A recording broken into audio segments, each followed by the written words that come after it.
to Peterson. He drives this one. High fly ball to left. Carrying well. Get going, baby. It is gone. Sam Peterson. Boom. Petey with 3 runs driven in today. Very solid day as he crushes this one high and deep to left. Left fielder going back. He's at the wall, and he lost it. It's over the wall. It's a home run for Sam Peterson. A solo shot to left. The Hawkeyes clinched the series with a 15-3 win on Saturday. The 2-2 pitch to Huckstorf. In the air, deep to left. Get going, baby. It is gone. Absolutely crushed to left center. Boom for Huckstorf. The 2-2. Feels it, deals it. Got him. Swing and a miss. He threw it right where you wanted it, John. 2 balls, 1 strike with 1 out in the Hawkeye fourth. Here's the pitch. Mulfler drives it deep to left. Carrying well. Hit well. Get going, baby. It is gone. Will Mulfler, his first hit of the season, is a goner to left. Hawks lead at 6-2. First one to Honar. He pops it up deep to left. Oh, it's carrying well at the wall and gone. Sam Honar got a hold of it. Off the bat, looked like a pop fly. Instead, a home run for Honar. Another one. Boom. Unfortunately, the Hawkeyes dropped the finale on Sunday 5-2, but some highlights from that one. Athletes. Honar drives this one to right, carrying well. Yes! Going, it's gone. Sam Honar. He breaks the scoreless tie. 1-0 Hawks in the second. Blooped into right center. This could be trouble. Honar going back. Wilmus coming forward. It's Honar who's got it. And Iowa eludes damage there, giving up just 1 run. The 1-1. Ground ball left side. Get through there. It's through into left. We're waving Huckstorf. He rounds third. Here comes the throw. It's cut off at the pitcher's mound. Hawks lead it 2-1. Sammy P. 2 out of 3 ain't bad, and that's what the Hawkeyes did with Ohio State last weekend. All right, up next, we'll talk with Scott Moore of the Spartan Media Network as our pregame coverage continues right after this. This is Hawkeye Baseball from Learfield.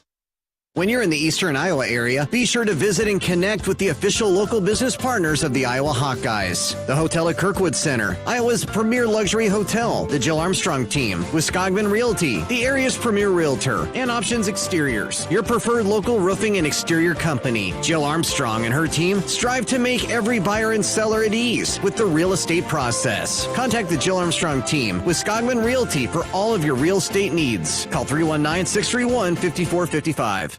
At U.S. Cellular, we believe in having healthy relationships with our phones, so we can have better relationships with each other. Introducing US Mode, a way to set your phone for less distraction and deeper connection. So dinner can sound less like this and more like this. What'd you learn today? The sauropod was the tallest dinosaur ever. Oh my goodness. Visit U.S. Cellular in-store or online, and we'll help set your phone to US Mode, even if you're not a customer. U.S. Cellular, the 5G network built for us. See uscellular.com for details. Growing up, my parents always encouraged me to do what's right, even if it wasn't easy. I'd always hear my mother's voice say, "Do the right thing." That stuck with me. Every day, just do the right thing. That's it. The rest takes care of itself. At Shelter Insurance, we believe in doing the right thing for our customers and our communities. For award-winning claims and sales service, find an agent at shelterinsurance.com. We're your shield. We're your shelter. We all love a good win. Catching up with friends, saving money at the pump, soaking up the perfect Iowa day, sitting down to a really, really good meal. These are the everyday delights that make us smile. These are the moments that connect us all as Iowans. And these are the wins that, more often than not, start with Iowa's farm families and the crop they're growing. Because when corn grows Iowa, Iowans win. Learn more about how to share your own wins at iowacorn.org/IowansWin.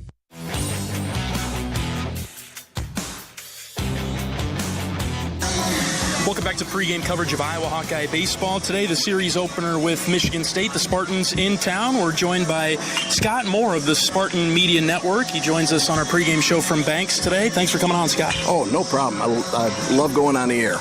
All right, well, let's have a couple of good games this weekend. We'll start with your team, 29-16, top half of the league. A season recap to this point. Well, it's been kind of a surprise, except to the people who really knew. The coaching staff was optimistic at the beginning of the season, got out of the gate quickly to start, and then had a couple of weeks of backslide, and since then they've been pretty darn good, especially through the month of April. They hit the ball well. We've gotten some good, consistent pitching, and we run the bases pretty well, too.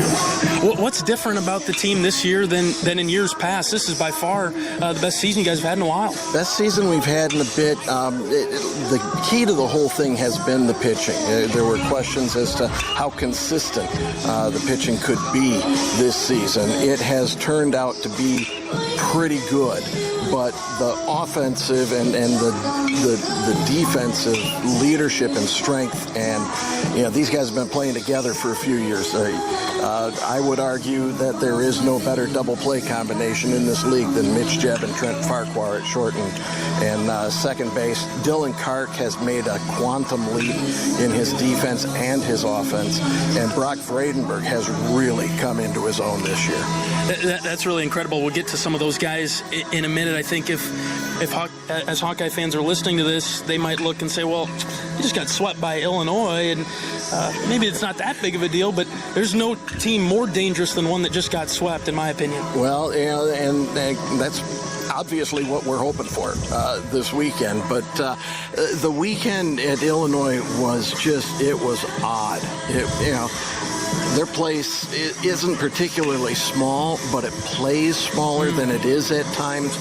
The wind was blowing out to left all weekend, left and center, and they just had a knack for hitting line drive home runs. I think we gave up 14 home runs last weekend. And so, when that kind of hits you, it's tough to get your footing back under yourself.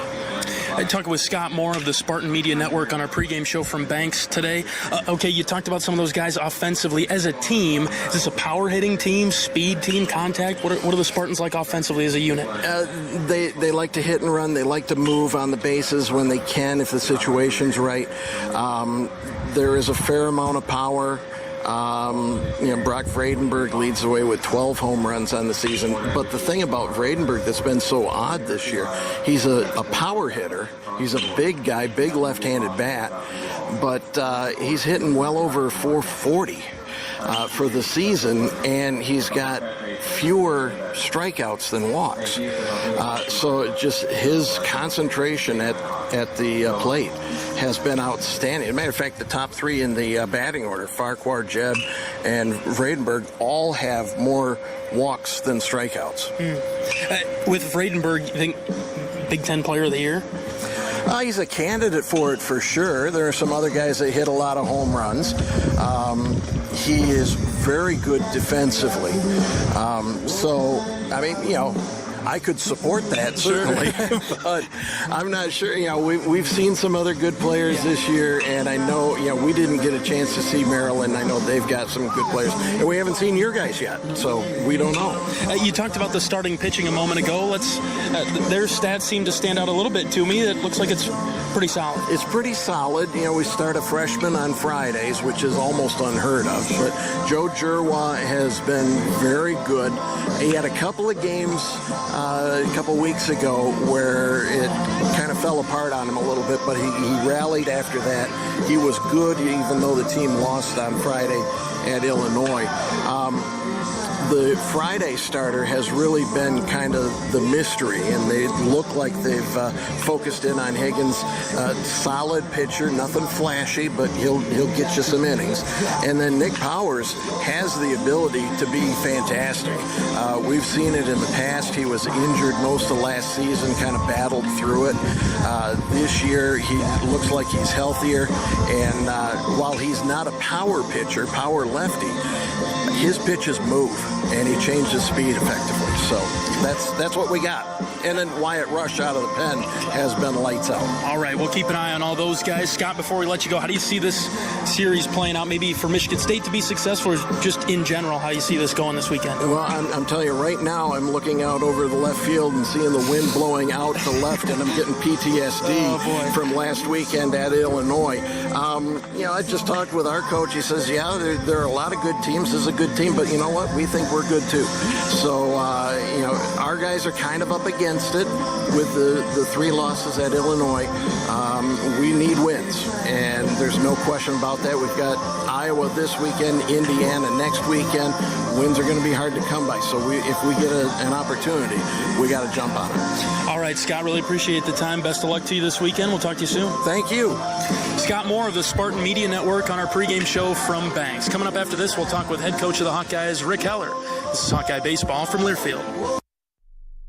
Ooh, got my nachos, got my big TV, and my favorite chair. It's game time. But the only thing that would make it a little better is if I could listen to my local broadcasters while watching the game. Oh, hello. You must have wished for your game to be synced with TV and radio. I sure did. Do you have a DVR? You bet. Do you have a streaming device? Yeah. Blammo! Your game is now synced. It's that easy. Oh, boy. To see if you can get synced, head to syncmygame.com from Learfield. Syncmygame.com? Syncmygame.com.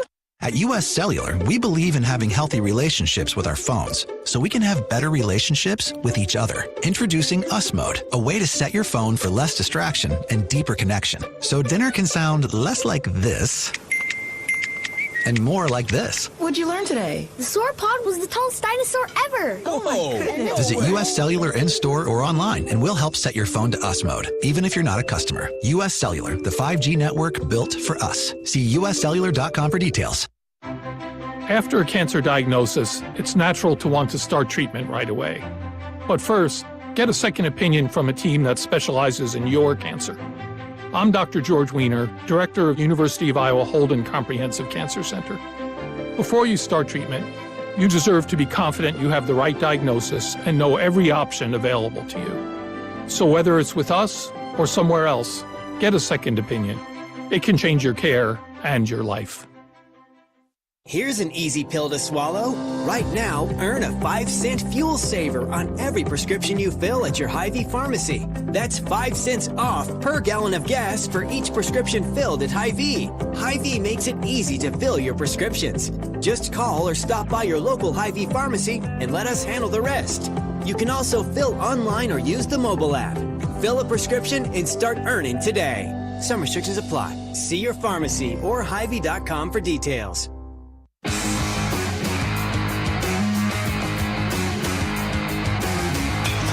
Welcome back to pregame coverage of Iowa Hawkeye baseball this evening. The series opener with Michigan State. The Spartans, they're in town this weekend. We're joined by head coach of the Hawkeyes, Rick Heller. Coach, took 2 out of 3 from Ohio State last weekend. Had some time off since then. Yeah, we had some time off, and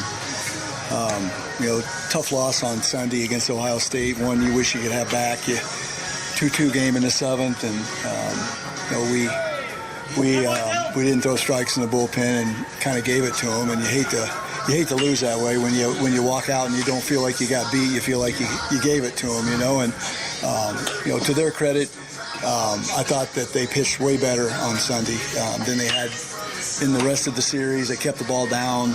They limited the free bases. And, after 2 days of just flat out really swinging it, we didn't on Sunday. We only had one leadoff guy on, and the entire game. And we did get some rallies, but unfortunately they were 2-out rallies, and we had a chance early against some the first couple guys they threw were a little more wild. But it was one of those days where, they were wild, and then all of a sudden they would spot up and make a pitch at the right time. And, it just wasn't our day offensively. And I still believe that if we get out of the 7th, we probably win it 3-2 or 4-2 or something like that. But it wasn't the case. We wasted a tremendous start from Ty Langenberg. Really, really good start. Best pitching performance of the weekend, and we come out of it with a loss. And that's a sick feeling, but we get 2 or 3. We can't change it now, and we've got a big challenge in front of us this weekend. Lots of distractions, and finals week. And if finals week was the only distraction, it'd be enough, because I've been through this long enough, you really don't know. You just don't know what you're going to get a lot of times because your week is so different. Your routine has changed. We did scrimmage on Wednesday and got all the guys that would have pitched in the midweek game out there to throw against our guys, and so there we sat with that situation. Had my knee operated on Monday. It was getting so bad on Sunday I didn't think I could take it anymore, and so Dr. Wolf got me in and cleaned it up, and hopefully on the road to feeling a lot better. Well, we'll talk about that for a second. You've been battling that since the beginning of the year, haven't you? I remember down in Florida you were struggling a bit. Yeah, it's been since about January 20th, and cortisone shot in between there, and it just wasn't working. And when we got out to Penn State, it was getting to the point where the pain was just so much I couldn't take it. I'd been gritting my teeth the whole year, but it was getting worse. And we got an MRI, and there was some significant meniscus tear and some stuff underneath my kneecap that was rubbing and needed cleaned up, and then also some stuff on my ACL that needed cleaned up a little bit. So we got a full cleaning, and pain, I can't move real good, but the pain is way better. Well, we're glad you're on the mend, Coach. You talked a little bit about this week that was no midweek game, but sounds like you got some, a simulated game in there. Does it feel too much different? Are you okay that you didn't have the midweek? How'd you approach things? Well, it just, you got finals week, and that's just the way it's going to be. You always wish you had one, especially in a long week, like a traditional week, not like next week. Next week you could give or take that Tuesday game with us playing on Thursday, but this week it would have been great. It's one of the warmest weeks of the year, and you can't play, so that's a frustrating part. And then just the stress of taking the finals. I mean, we still had guys taking tests this afternoon. It's not like they were done on Wednesday. So it is. That's what it is. It's college baseball, and they are student athletes, and that part of it is a challenge, and especially this week, and especially for the younger guys. The older guys, know how to balance it and have been through it before. But I always worry about the younger guys. Yeah. Talking with the head coach of the Hawkeyes, Rick Heller, on our pregame show from Dwayne Banks today. Okay, Michigan State in town. In my opinion, a surprise in the league this year. They're doing pretty well. Well, they have a bunch of older guys and some really talented offensive players, and we've played them at their place the last two times, and basically a battle every single time. We were fortunate that we won 5 of the 6, but the quality of the players they have is good. I mean, I'm not making that up. It's not cliche just because we're playing Michigan State. I mean, this year all of those guys have matured, and you look at their numbers. I mean, they're not just guys that are getting up there and swinging from their heels. I mean, it is a balanced attack, a lot like our offense from top to bottom of the lineup. They've got the first baseman, Brandenburg, who 6'7", and he is tearing it up. I mean, player of the year numbers in the league. They don't strike out a lot. They're very similar to us. High on base percentage. Their on base percentage is better than ours. Their batting average is better than ours. And they've got 6 left-handers, and we know how that's a challenge for our starting pitching a little bit. It's not the greatest matchup. So it's going to be a real challenge. And the word to our guys was, hey, we have to throw strikes. We need to do a great job with the bottom 3 guys in their lineup. You can't go into this series and walk those 3 and then have to face those guys at the top. And it'll be how we execute. Now, on the pitching side, they've been way better this year. They a lot more consistent. Still, there's some runs there for us to be scored if we're disciplined and we do our job. And we're probably going to have to score some runs this weekend to have a chance to win. It seems like they play the game the right way. They play hard, something I'm sure you appreciate. No, I do. I really like Jake Boss, their head coach, and I like their assistants. And they play the game the right way. They're good guys. Series, whenever we played them, it's hard fought but clean, and played the right way by both teams, and a lot of respect for those guys. We're switching a few things up with the rotation, it sounds like, this weekend. Coach, we're going to go with Marcus today. Yeah, and really the thought behind it is that the way Ty Langenberg is throwing right now, if we didn't make a change this weekend, then you could potentially go 0-2 in the tournament and your best guy doesn't throw in the tournament. And so we felt like we had to make that switch, assuming we're going to make the tournament, and then that gives Ty game 2. Sure. And then Marcus had been doing a nice job, and so we'll move Marcus up, give Brody a little bit of a two-day extra rest, and see if we can get him back on track. Have him go out there on Sunday for us, and the way Brody's games have been going are more conducive for Sundays. You hate to have to go to the bullpen 5 times on Friday night, and it puts you in a pinch on Sunday. When you're trying to bring guys back the second time and that type of thing. I'm just, there's no magic, crystal ball or whatever that says it's going to work. It could backfire. But it's the right move to make for us. The best case scenario, we had to do that. Yeah. It feels like maybe a good matchup for Marcus, too, kind of a ground ball pitcher, working on the strikeouts a little bit against this high-powered offense. Well, and just his stuff. When you face an offense like this, it's very tough to pitch to. But if you have really good stuff, it helps. Okay. And then for this team, the changeup is big. You're gonna, especially with our right-handers, we're gonna have to do a good job. With the changeup, we're going to have to be able to execute the scouting report better than we have a lot this year. A lot of our guys with the stuff just try to make sure we're throwing strikes. They're not like able to rotate. Now Ty can hit spots and pitch backwards if he needs to, but we're going to need Marcus to be able to execute some stuff today to be successful. Go ahead. No, I just say, and the bullpen has to do the same thing. You'd be pretty surprised if this were a low-scoring series all weekend. Based on the way the wind's blowing and hot day today. Tomorrow looks like a similar day, but storms coming in, and then we're going to go back to early April on Sunday. It isn't, the temperature's not going to be horrible. It's going to be low 60s, but the wind's going to be blowing from the northeast at 20-25. So it'll be a blustery day, tough day to hit on Sunday. But today and tomorrow, you would assume there would be some runs scored. This is a big series for both teams when it comes to positioning. I know we got the tournament in a couple weeks. Yeah, for sure it is, and I never like to play a team that just got swept, especially a good team. And they kind of ran into a buzzsaw at Illinois. Illinois, had been struggling, kind of underachieving. And then, that isn't fair to say. I mean it because of injuries and so forth. But they have a very talented team that a lot of guys thought would contend for the championship. And they caught them on a day when the wind was blowing out. And we've been there before when that happens. And that's kind of how they're built. They hit 14 home runs, and they walked them off 10-9 on Friday night, and then it snowballed on Michigan State. But I guess the reason I bring that up is the season they've had, the best ones they've had in a long, long time, and they've got prideful guys, they've got good guys, they've got older guys who've been through the wars. They're going to come out and play hard this week.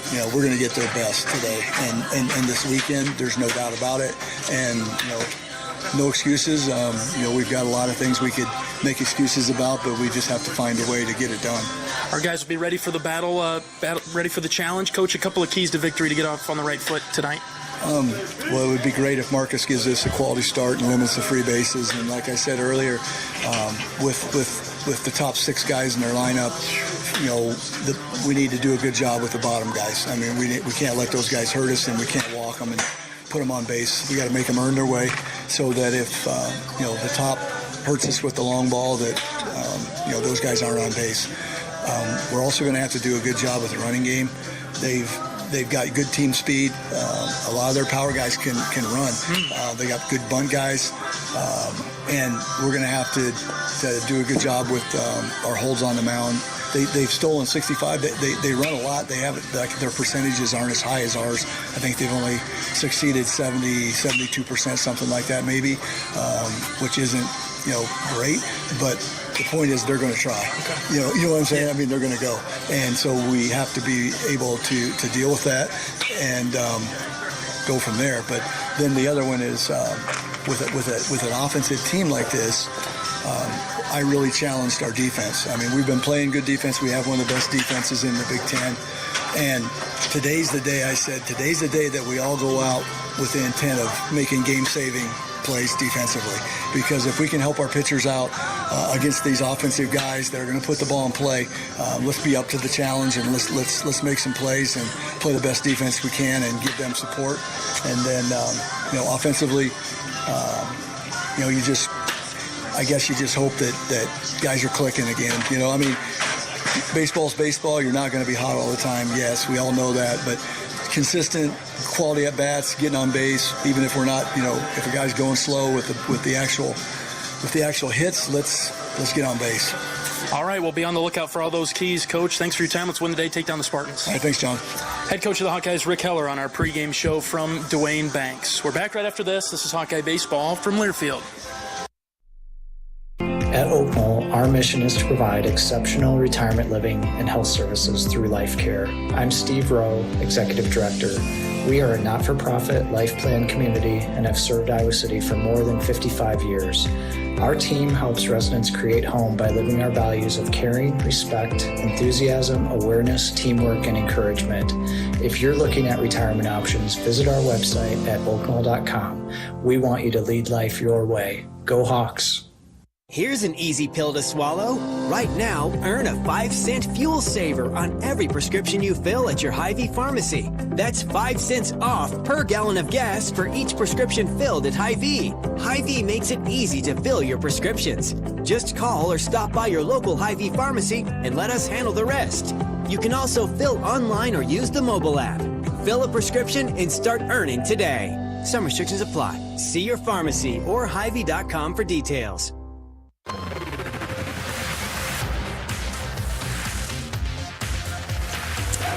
John Evans and John Leo in the broadcast booth at Dwayne Banks this evening.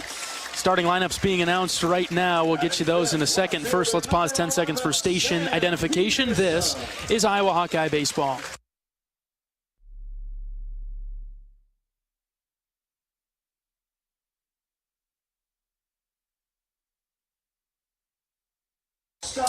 Well, John Evans, tough series on deck. This Michigan State team's pretty good. Pretty good. They had a rough weekend last weekend, bounced back in the midweek and walked off and won in extra innings. But hopefully Iowa can take a similar batting approach that Illinois took and chase a couple of these starters early. And we know how that's worked out for the Hawks the last few weekends. Series win for Iowa this weekend would position us pretty well, especially in relation to Michigan State as we go into that Big Ten tournament in a couple weeks. Yeah, it's still, you'd like to think that Iowa is safe in the conference and everything, but boy, it is tight right now. Yeah. And so still need to take care of business. All right, we'll get to the starting lineups right after this. We'll step aside for today's national anthem. Back in just a moment. This is Hawkeye Baseball from Learfield. Knowing that I can make a difference in my patients' lives keeps me motivated every single day. Hi, I'm Dr. Kanya Ferguson at University of Iowa Healthcare. With academic medicine, we see the toughest cases, so we're always innovating. And we bring the best minds together to collaborate, so there's more brain power focused on you. Because that leads to exceptional care for our patients and our community. See how at uihc.org. Woo! Got my nachos, got my big TV, and my favorite chair. It's game time. But the only thing that would make it a little better is if I could listen to my local broadcasters while watching the game. Hello. You must have wished for your game to be synced with TV and radio. I sure did. Do you have a DVR? You bet. Do you have a streaming device? Yeah. Blammo! Your game is now synced. It's that easy. Oh, boy. To see if you can get synced, head to syncmygame.com from Learfield. Syncmygame.com? Syncmygame.com. We're so gallantly streaming, and the rockets regular, the bombs bursting in there, gave proof through the night.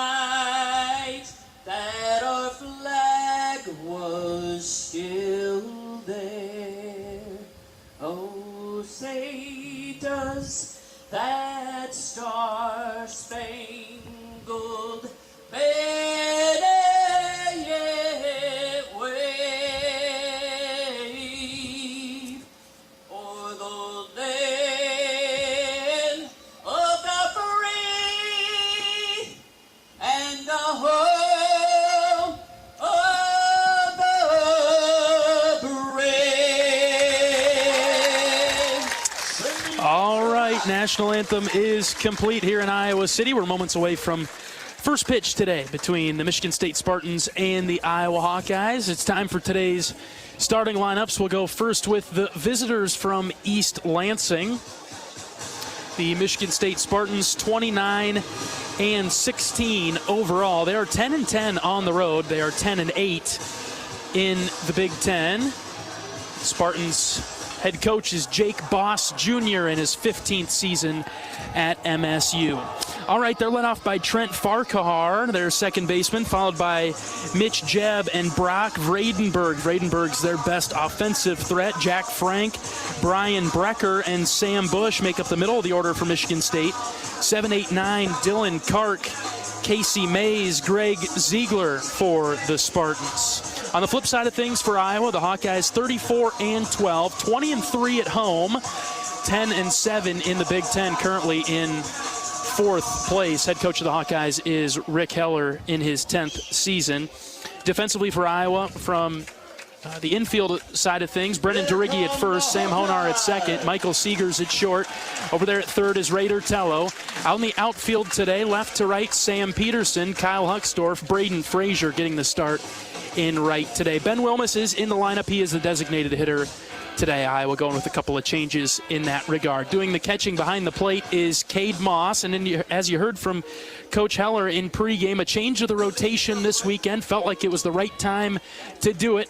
We'll go with Marcus Morgan, the hometown kid, this Friday night. Marcus is 3-2 on the season. This will be a start number 11, appearance number 13, 5.08 ERA, 44 and a third innings, 30 hits, 26 runs, 25 earned, 35 walks, 51 strikeouts, opponents hitting just 194. Marcus has hit 10 batters, but he's been, last 5 starts, -1 have been really pretty good. As he's, even when he hasn't had his best stuff, he showed a lot of, kind of a lot of grit getting through it. We had an amoeba-like strike zone last week, and Marcus did a good job finding it when he needed to, and being around and handy, and really buckling down and being competitive when he needed to, and trying to get through it. Michigan State, their first 4 batters are all left-handed hitters, and they'll have 6 in the lineup today. That's a little bit of a challenge for the Iowa pitching staff, and so Marcus will try to find the strike zone early and often. Ohio State had that last week, too. They had 6 left-handers sprinkled throughout the lineup, and, I mean, when you have 6, you don't really sprinkle them throughout. It's your right-handers that get sprinkled through, but, you know, it'll be important, you know, assuming that that some of these left-handers do what you see a lot of left-handers do, crowd that plate. It'll be important for Marcus to be able to work the inside part of the plate, still get that strike call, so that the hitters can't just dive over the plate and try to get it. By the way, the guy coming to the plate, think Shrek. Farquhar. I know you don't have kids. Farquhar. There we just go. 2 syllables. All right. You got a couple of these guys on that. On this Michigan State team, a couple of brothers. Trent is the one that plays, at least based on our research. He at least starts. So Farquhar's in the box. He's a left-handed hitter. As we mentioned, Morgan is ready. First pitch on its way home, and it's low for ball 1. Start right on time here in Iowa City, 6:05. It's a nice night, mid-70s, a little bit humid, and a great crowd on hand tonight. 1-0 pitch from Morgan. That's inside, ball 2. Iowa and Michigan State have met 153 times. The Spartans leading the all-time series 81, 71, and 1. Teams first met all the way back in 1932. 2-0 pitch from the Hawkeye hurler. That's high, ball 3. Hawkeyes and Spartans last met on May 15th in 2022 out in East Lansing. Iowa took 2 of 3 in that series. It's been a while since we played Michigan State here, all the way back in 2019. Spartans won the series 2-1. All right, well, not a great start. A leadoff walk, and Farquhar goes all the way down to first base. 4 pitches. And a little bit of everywhere, too, so not exactly what how Marcus has been throwing, so we'll see if he can buckle in. The top part of this order, they don't strike out. I mean, they're good contact guys. They're patient. You've really got to come to them, and then they're going to be ready. You've got to throw competitive strikes. Also aggressive on the base paths as well. If you look at their percentages, okay, maybe their percentages aren't that great, coming in around the mid-70s when it comes to stolen base attempts, but 65 and 91. They've tried to steal 91 bases this year. They're going to put pressure on and make you do good things out there. Farquhar at first. The first pitch is in there for a strike to Mitch Jebb. He's their shortstop. Left-handed hitter. He's up towards the top of the batting order, rather when it comes statistically in the batting average, 335 for Jebb. He's played in 40 games this season, missed a few. 0-1 pitch from Morgan, that dropped low. Ball one. They've got 6 guys up over 300, including their guy that's on deck, Brock Vredenberg, batting .438. That seems good. That is really good. Those are early season stats, not what you'd expect to see when you get to the second weekend in May. They hit .312 as a team, so really good numbers there. And they're coming in this weekend. They walked off Eastern Michigan 11-10 in the midweek, but last weekend got swept at Illinois. This pitch is low and in from Morgan, 2 balls and a strike. And Marcus is going to have to figure out how to control his nerves a little bit. His first Friday start, so I mean, you think, oh, it's just a start. Well, it's his first Friday start, and that's supposed to be the guy, the tone setter, and so he'll get it under control here, use that mental funnel. Check swing as Jebb got his hips moving, didn't cross the plane, and it's 3-1. You could pick the outcome here. You'd like to get that runner off of first base and don't load anybody up for Vredenberg.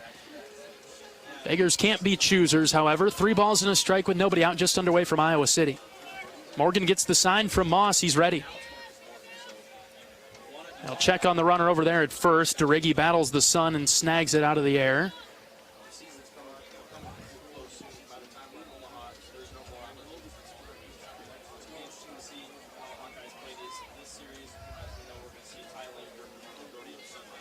Ready for the 3-1. Here it comes. Inside, ball 4. Back-to-back walks to start things for Michigan State in the first. Some decent pitches there, but again, just kind of spraying it around the strike zone. Gave a chance for Jebb to swing at some of those, but this is a very disciplined team at the top of the order, and so you're just going to, at some point, you're just going to have to say, can you hit this? And again, I know Marcus isn't trying to just miss off the edge, so Coach McGrath goes out and gives him a little pep talk and hopefully gives him a little extra boost here and just kind of gives him a tweak to start firing some strikes here. Michigan State's top 6 batters in their lineup all have 25-plus walks drawn. Iowa, on the flip side, we've got high walk numbers too, especially those top 3 guys, but really patient hitters, don't strike out a ton. For Michigan State. Well, the top 3 guys have more walks than strikeouts, which is just exceptional. And incredible when you think about the power, too, especially with Vredenberg right here. Right, Vredenberg has 35 extra base hits. I mean, he slugged 798 or 792, top 10 in the country. This guy is massive, 6'7". He's in the box. Runners at first and second with nobody out. And the first pitch from Morgan drifts outside. Couple of walks. Iowa's got some activity in the bullpen already. Runners at first and second. 1-0 pitch from Morgan. That's in there for a strike, right below the letters 1-1. That helps that he's 6'7". Yeah. That pitch is high on either of the other 2 guys, but he gets the call at 6'7". Vredenberg with 19 doubles, 12 home runs. 1-1 pitch, tapped it foul. It's 1-2. Boy, think about the confidence that Marcus could get if he gets Vredenberg out, maybe even strikes him out. That's been a tough task for opposing pitchers against him all year.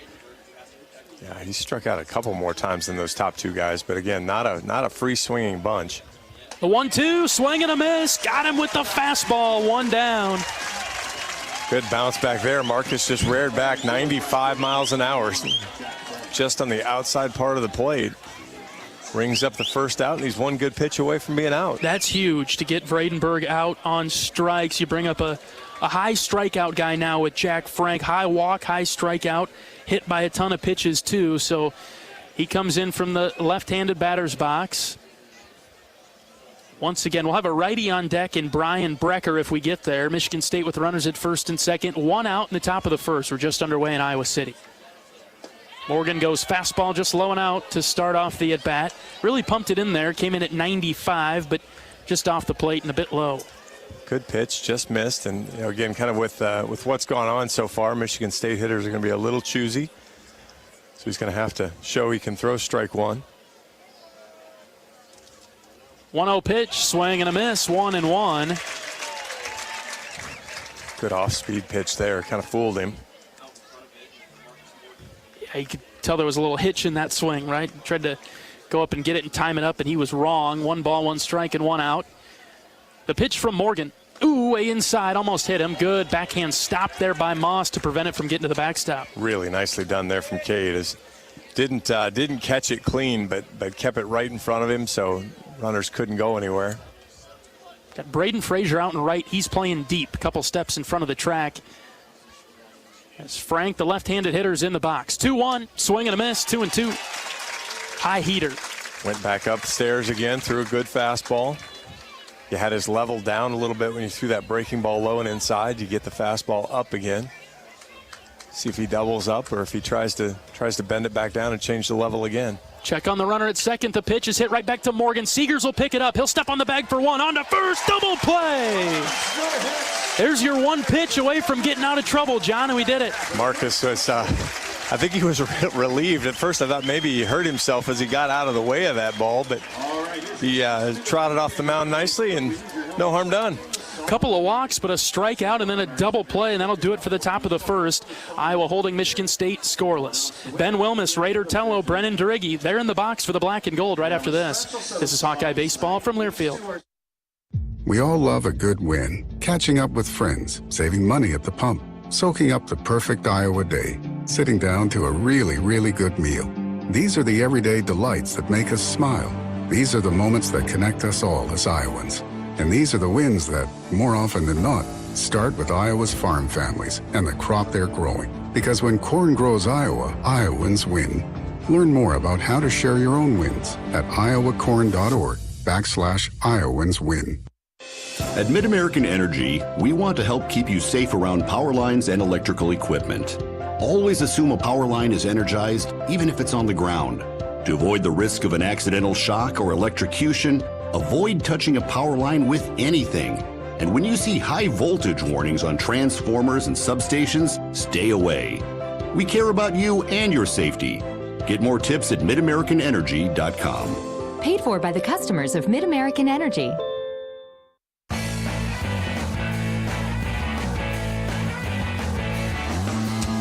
All right, bottom of the first inning. The starting lineup, the batting order for the Iowa Hawkeyes today: Ben Wilmus, Raider Tello, and Brennan Duriggi. They'll be the first 3 into the box. Wilmus gets the start at the DH position today. Middle of the order: Kyle Hucksdorf, Sam Peterson, Sam Honar. 7, 8, 9 for the Hawkeyes: Michael Seegers, Braden Frazier, and Cade Moss. They'll take on a freshman left-hander, a freshman Friday guy for Michigan State, 6'7" from Haskins, Ohio, Joseph Jerwa. 6'7", about 112 pounds when you look at him, but he's 5-2 on the season. He's made 11 starts, 12 appearances, 5.58 ERA, 61 in a third inning. So he's actually gotten good work out of his starts. 62 hits, 40 runs, 38 earns, just 17 walks, 48 strikeouts. Opponents are hitting .261 against him and do have 28 extra base hits, and he's hit 12. So chance for Iowa to be patient and get the pitch they want and drive it somewhere. Wilmus is the first Hawkeye in the box. He takes a fastball high and outside to start his at-bat. Look at that shift. Holy cow. Incredible shift for Wilmus. Not sure we've seen one quite like this before, with 3 infielders on the left side. Their shortstop is playing just over the left shoulder of the third baseman. Yeah, they're overlapped if you can't see it, but wow, is that he's just got to poke this to the right side. Couple of fastballs outside to Wilmus. The count is 2-1. You'd have a hard time spotting Jerwa hiding behind a tree sapling. He's tall and thin. 2 balls and a strike to Wilmus. Then fouls it back to the screen. 2-2. You're going to lose him on one of these poles on the screen back here if he moves the wrong direction. Right. Shortstop and third baseman shoulder to shoulder basically now over there on the left side. Second baseman playing just to the left of the bag as Wilmus sends it softly hit up the middle, sprinting down the first base line, throw to first, not in time. Wilmus beat it out. Something you don't see every day as Vredenberg throws it around the infield after a safe call. That's the first of the year. That is hardcore selling there. That was Wilmus beat that out. And that's the shift of the second baseman had to make a play that he doesn't ever have to make, because he had to charge in and kind of to his left and then throw all the way across his body. So tough play, good speed from Wilmus. And that's what you got to do right there, Ben. The pitch was a bit outside, just threw the hands at it. Probably didn't imagine himself pulling it to the left side of the mound, but that's what he did. Here's Raider Tello, fastball high at the letters. Ball one. So now Wilmus at first. Tello, the Hawkeye third baseman, in the box. Good to see Coach Heller down the line at third. He was a game-time decision on whether or not he'd coach third today because of his recent knee surgery. We can't talk about injuries. That's right. No injury talk, although Coach gave me the tip before the game, and he went into greater detail than I knew what he was talking about. My dad may be a doctor, my mother may be a nurse, but all this medical stuff, I don't know too much about it. Coach gave me the lowdown. Here's the 1-1. Tello sends it foul to the right side. It's 1-2. I'm not sure, Jerwa doesn't look like he's got a great move to first, but he's left-handed. So I don't think Wilmus is going to get a great move, but it would be interesting to see kind of how well he fields his position as well, how well he gets off the mound, can make a throw to base. 1-2 is high to Tello. That's a good point. A couple of things to go along with that, too, being 6'7". You always got to watch that downward angle, but he doesn't really throw it over the top. It comes a little bit from the sidearm spot, not directly 3 o'clock, 9 o'clock, however you want to say it. Yeah, he's a 1/130 guy. Sure, yeah. 2-2 to Tello, way inside, it bounced, ball 3. Maybe even 2 o'clock, but yeah, not a straight sidearm at all. Yeah, 9 o'clock would have been a righty, John. Exactly. I said 9, I don't know what I'm thinking. Yeah, he doesn't come from the 3 o'clock, more what you're saying about the 1:30 or 2 o'clock. So the downward angle might not be the strongest read, might be a little bit more difficult with the tall guy. 3-2 pitch, Tello chased it. Swing and a miss, he's down on strikes, 1 down. What a great pitch there as he went with the off speed on 3-2.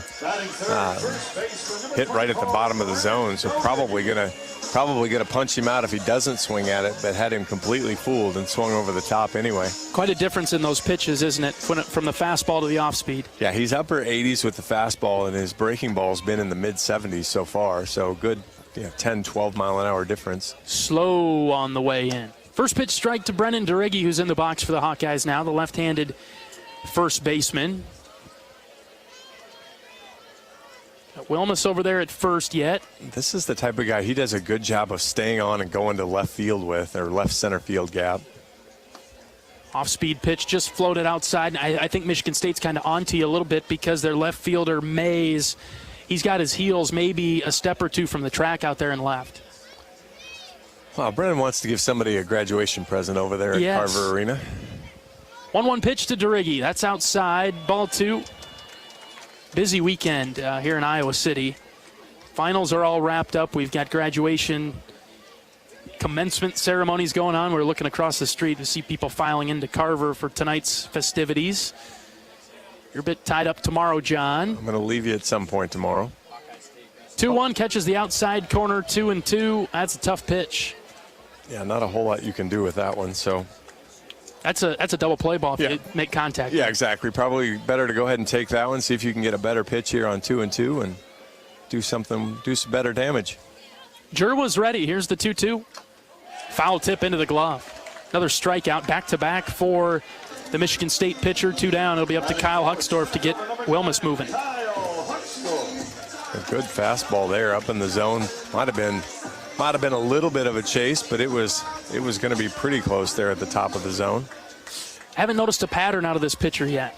No, he's really done a good job so far of spreading pitches around, and Hawks have done a good job at least working counts. But Huck chases the first pitch way outside. He swung at it and missed it. 2 down in the Iowa first.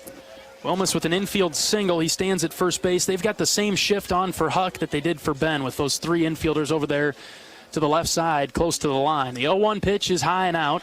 It's 1-1. Left fielder playing deep, center playing a little bit shifted to right, so a huge gap in left center. Yeah, they're actually playing, the outfield's playing a little bit straight up to opposite, whereas the infield is just hard pull right now. Don't think Kyle can hit a ground ball to the right side. Here's the 1-1. Huck takes it inside corner, strike 2. Haven't noticed a pattern in the pitcher. I don't know if we've noticed a pattern in the strike zone quite yet, but I do notice it's a little bit bigger than last weekend. So far it seems to be that way. I think that might say a little bit more about last weekend than this, huh? Wilmus takes off. The 1-2 skied in the air, shallow center. Second baseman running back, center fielder coming forward. It's Ziegler who makes the catch, the center fielder for Michigan State. And that'll do it for the first inning. Wilmus with a leadoff infield single, but that's it for Iowa. We're scoreless through 1. This is Hawkeye Baseball from Learfield. At Oak Knoll, our mission is to provide exceptional retirement living and health services through life care. I'm Steve Rowe, Executive Director. We are a not-for-profit life plan community and have served Iowa City for more than 55 years. Our team helps residents create home by living our values of caring, respect, enthusiasm, awareness, teamwork, and encouragement. If you're looking at retirement options, visit our website at oakknoll.com. We want you to lead life your way. Go Hawks!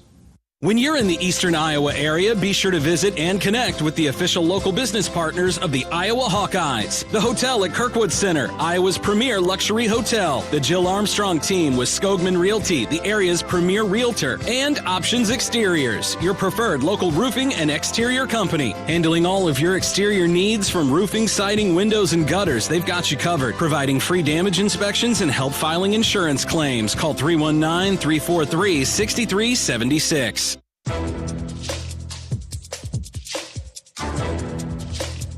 This copyrighted broadcast is an exclusive presentation of Learfield under the broadcasting rights granted by the University of Iowa. Reuse of this presentation is prohibited without the expressed written consent of the university and Learfield. Announcers are provided by Learfield and approved by the university.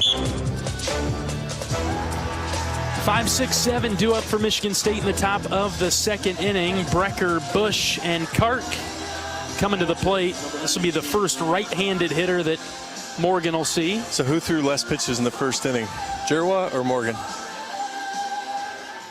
Now, Marcus walked 2, so that's at least 8.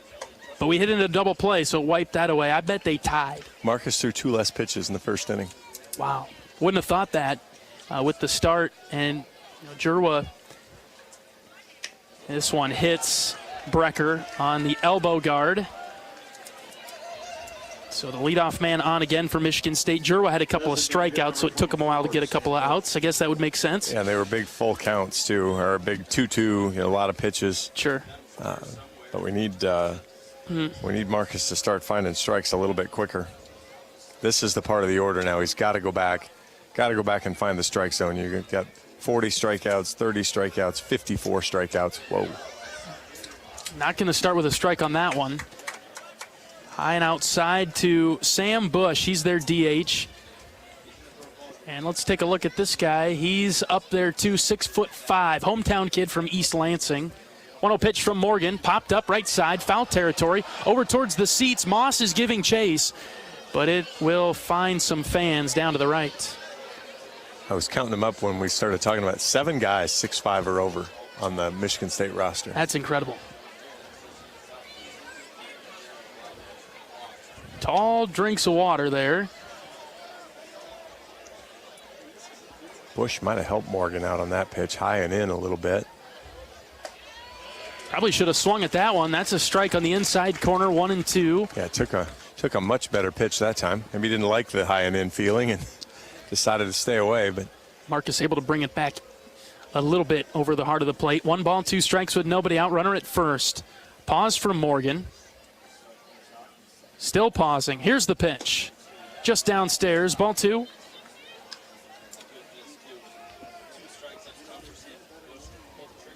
We see from Bush just under 300. Yeah, Brecker, the catcher down at first, not really a threat to run. They've got a lot of threats, but this part of the order's not. This is bloop down the third base side. Tello waves off Seegers. Rader will catch it on the lip of the outfield grass, 1 down. Good battle back there from Marcus, especially after a tough first pitch that wasn't even close. Come back and just start pounding the strike zone again and get that first out. Get some of those nerves calmed down and figured out, right? Yeah, I mean, the guys here at the bottom of the order now, 10, 8, and 11, do not want to walk. Yep. So it's just throw strikes. They're going to swing the bat. You got a chance to get out of this. I like that pitch. That's a good, hard slider, but it missed the zone outside. Yeah, it's a total drop-off, isn't it? You've got the top 6 with 25-plus walks, and then you get down to 7, 8, 9. It goes 10, 8, 11 when it comes to walks. And then on the flip side of things, super high strikeouts. This guy, Dylan Kark, he's struck out 30 times. He's a good hitter, though, batting .298. Yeah, 14 extra base hits. So, I mean, I'm not suggesting pushover at all, but just he's a guy that wants to swing the bat. So get him a chance to do that and then go ahead and roll double play on him and be done with it. 1-1, swung on and missed. 1-2. It's that same pitch that Marcus threw in the first one of the at-bat, and this time Kark swung at it, missed it. Well, when you get to 1-1, you get a little bit deeper. You got that first strike on him. He was able to lay off the first time, but couldn't the next. Short lead at first base. Morgan's 1-2 delivery. That one's low and out. Ball 2. Another good block there from Moss. Got out, got his body in front of it, kept it right in front of him. Really worried about Kark pulling it down the line. Raider Tello playing deep and hugging that line there at third. 2-2, swing and a miss. Don't have to worry about it for right now. The second strikeout of the game for Morgan, 2 down in the second. Marcus really fooled him there, and all of a sudden you could see it register in his brain of, oh, that's going to be a strike. Yeah. Kind of was thrusting his hip back because he thought he was going to get hit, realized it was a curveball, and then thrust his hands at it and tried to put it in play. Couldn't do it. 2 away now for Mays. Mays has struck out 54 times. 8 walks. So, again, a guy attacked at least the edges of the strike zone. Fouls the first pitch back to the screen. We're back to a left-handed hitter for Michigan State now. Mays hitting .271, the senior. He's played and started in all 45 games for MSU. Just a .318 on base percentage. So, again, not doing anything really over his batting average. The 0-1 delivery, swing and miss, 0-2. So far, so good, attacking this bottom half of the order. Couple of free bases, but had a couple of strikeouts to match for Morgan. Looks in for the sign from Moss, who's flashing him. Marcus's pitch, hard fastball just outside, ball 1. Hawkeye scouting report says most aggressive swinger we have seen all year. And in the second weekend of May, that's saying something. Yeah, because you've seen a lot of guys, and especially a guy that plays a lot, so it's not a fluke. It is not. It is true. The 1-2, swing and a miss. Morgan spun him into the dirt with a slider low and in. Third strikeout of the game for Morgan. That'll do it for the top of the second. Iowa coming to the plate, a scoreless game. We're back after this. This is Hawkeye Baseball from Learfield. At Oak Knoll, our mission is to provide exceptional retirement living and health services through life care. I'm Steve Rowe, Executive Director. We are a not-for-profit life plan community and have served Iowa City for more than 55 years. Our team helps residents create home by living our values of caring, respect, enthusiasm, awareness, teamwork, and encouragement. If you're looking at retirement options, visit our website at oakknoll.com. We want you to lead life your way. Go Hawks! After a cancer diagnosis, it's natural to want to start treatment right away. But first, get a second opinion from a team that specializes in your cancer. I'm Dr. George Weiner, Director of University of Iowa Holden Comprehensive Cancer Center. Before you start treatment, you deserve to be confident you have the right diagnosis and know every option available to you. So whether it's with us or somewhere else, get a second opinion. It can change your care and your life.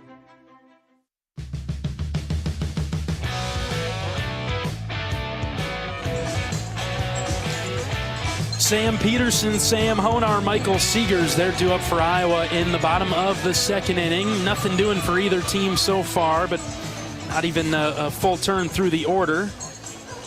What do you make of this Michigan State pitcher so far, John?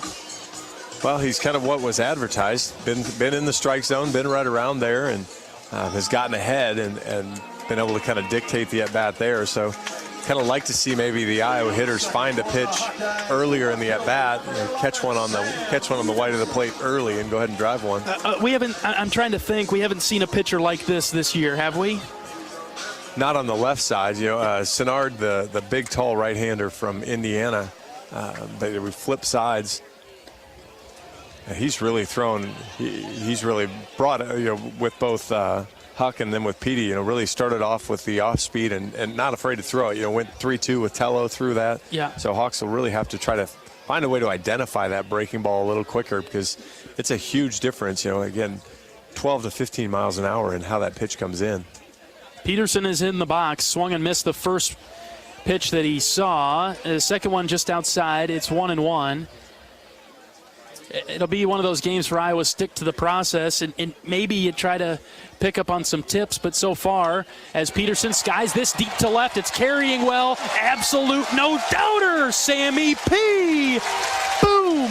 But that's what you've got to do. You've got to make him pay for a mistake on the curveball as he goes 104 off the bat, 436 over the left field wall. And yeah, he just dropped a ball and there's probably that's bouncing out there as everybody drives in for graduation. So nice job from Petey there. And that's once you've seen that breaking ball, then you've got to be, hey, he might double up on me. And if you can find a way to identify it, Petey, no mistake, man. He's been on fire since he's coming back from his injury. Just about to say that he hasn't really shown us any patterns or anything that we can pick on. And Peterson found something there and crushed it to left. Hawks lead 1-0 in the second. Here's Sam Honar. He's got just as much pop in that bat for Peterson. That's home run number 9. Honar looks a little silly in there right now. 0-2. He's chased a couple of pitches that have not been close. Yeah, Sam is a low walk, high strikeout guy. So we got to just be, when he's at his best, he's really disciplined and at least being selectively aggressive, if that's a good way to do it, instead of just see ball, swing it ball. 1-2, that's high and out. He's worked an even count now, 2 balls, 2 strikes. This is good. I mean, this at least gives him a chance, but now he's got to maintain that discipline. Stay focused in, watch for the breaking ball here. He was ready for it, but he just missed it. Swung over the top of it, and Honar is down on strikes, 3rd strikeout of the game for Jerwa. That's the problem when you swing at the first 2 pitches that aren't even close. Now you've taken away all your margin for error, and so when you swing over one, even if you kind of know it's coming, well, that's your one mistake because you've made 2 by chasing them out of the zone. So Hodge is out number 1. Here comes Seegers. Michael squares to bunt and hit it foul. These Michigan State alignments, they're interesting. This is the most aggressive shifts that we've seen against our Hawkeyes all season, I'd say. Well, we've seen teams kind of baby shift Seegers a little bit, but again, this is the full-blown, we really mean it shift. Michael lines it down the right field into the corner, but it's foul. 0-2. They've got the same shift for, Wilmus and Huck and now Seegers with all those guys over there on the left side.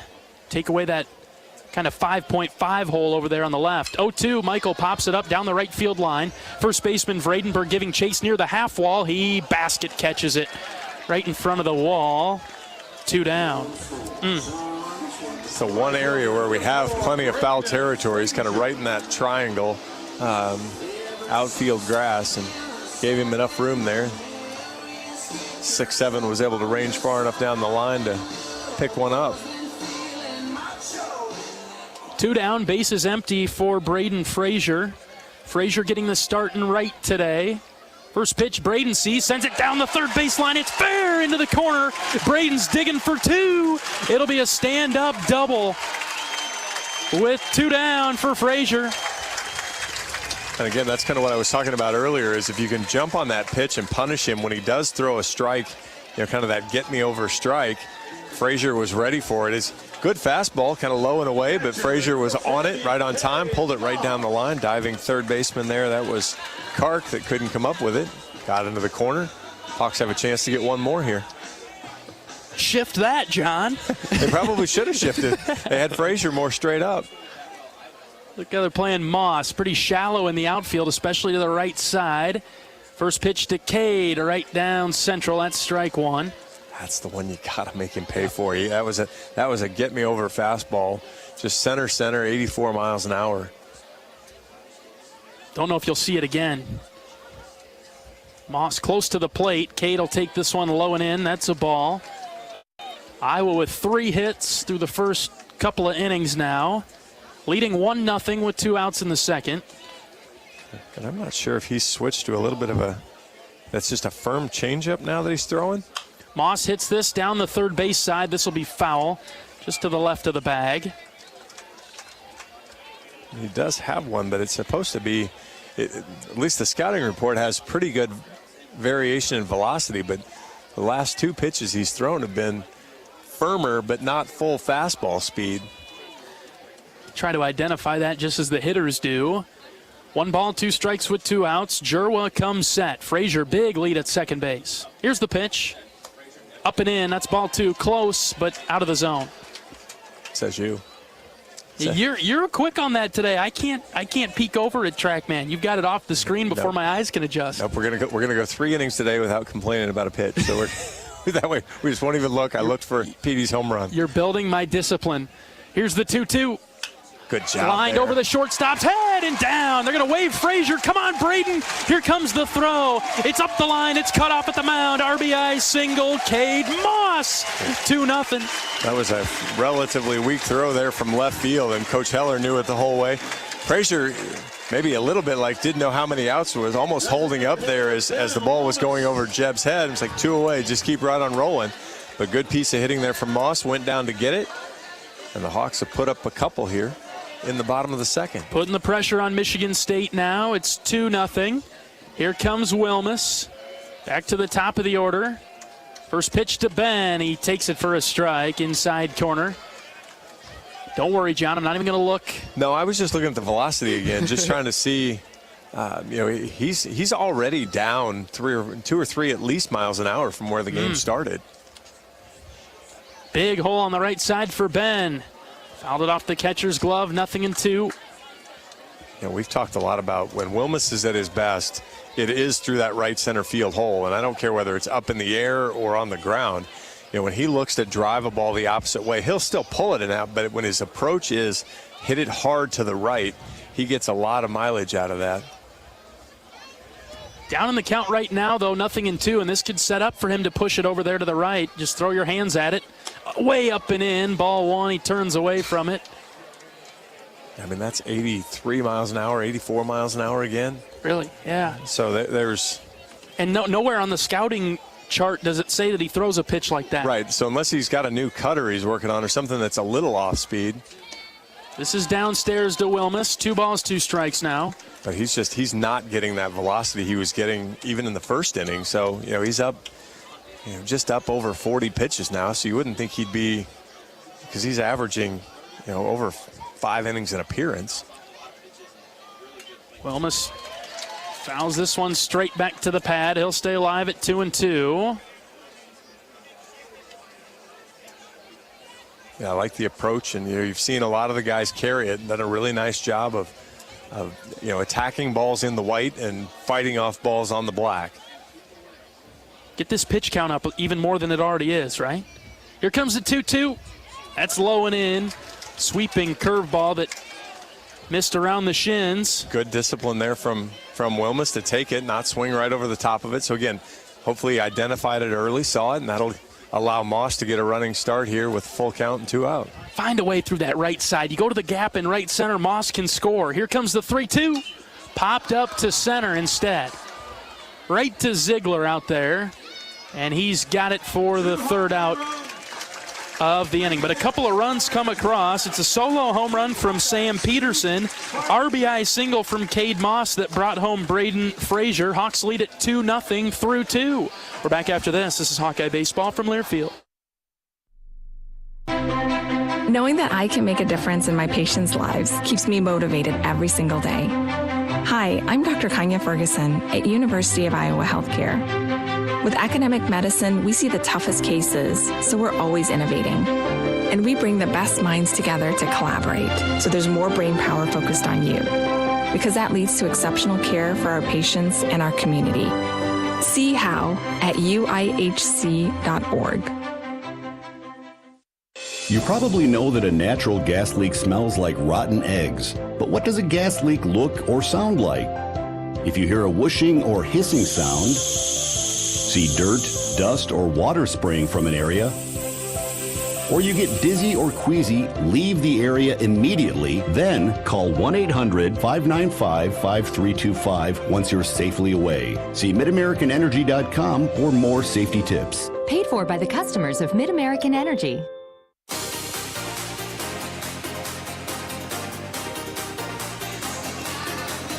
Top of the third inning at Duane Banks this evening. A happy Friday to you, Hawkeye Nation. Iowa leading 2-0. Marcus Morgan can pitch with the lead now in the early going.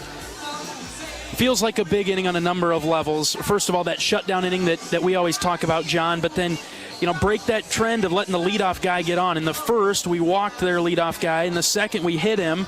And this is the 9-hitter coming to the plate now. And like we've talked about, okay, yeah, just because he's the 9-hitter doesn't mean he's a pushover and a sure out. But when you look at what's coming up, you got to take advantage and get these guys in the bottom half out. Yeah, the guy that's hitting 256, you need to make sure you get him out. On base percentage 338, but misses with kind of that sweeping breaking ball. I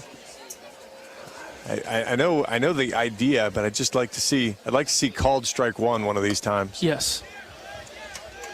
Struggling a bit here to Ziegler to start it off. 2 balls and no strikes.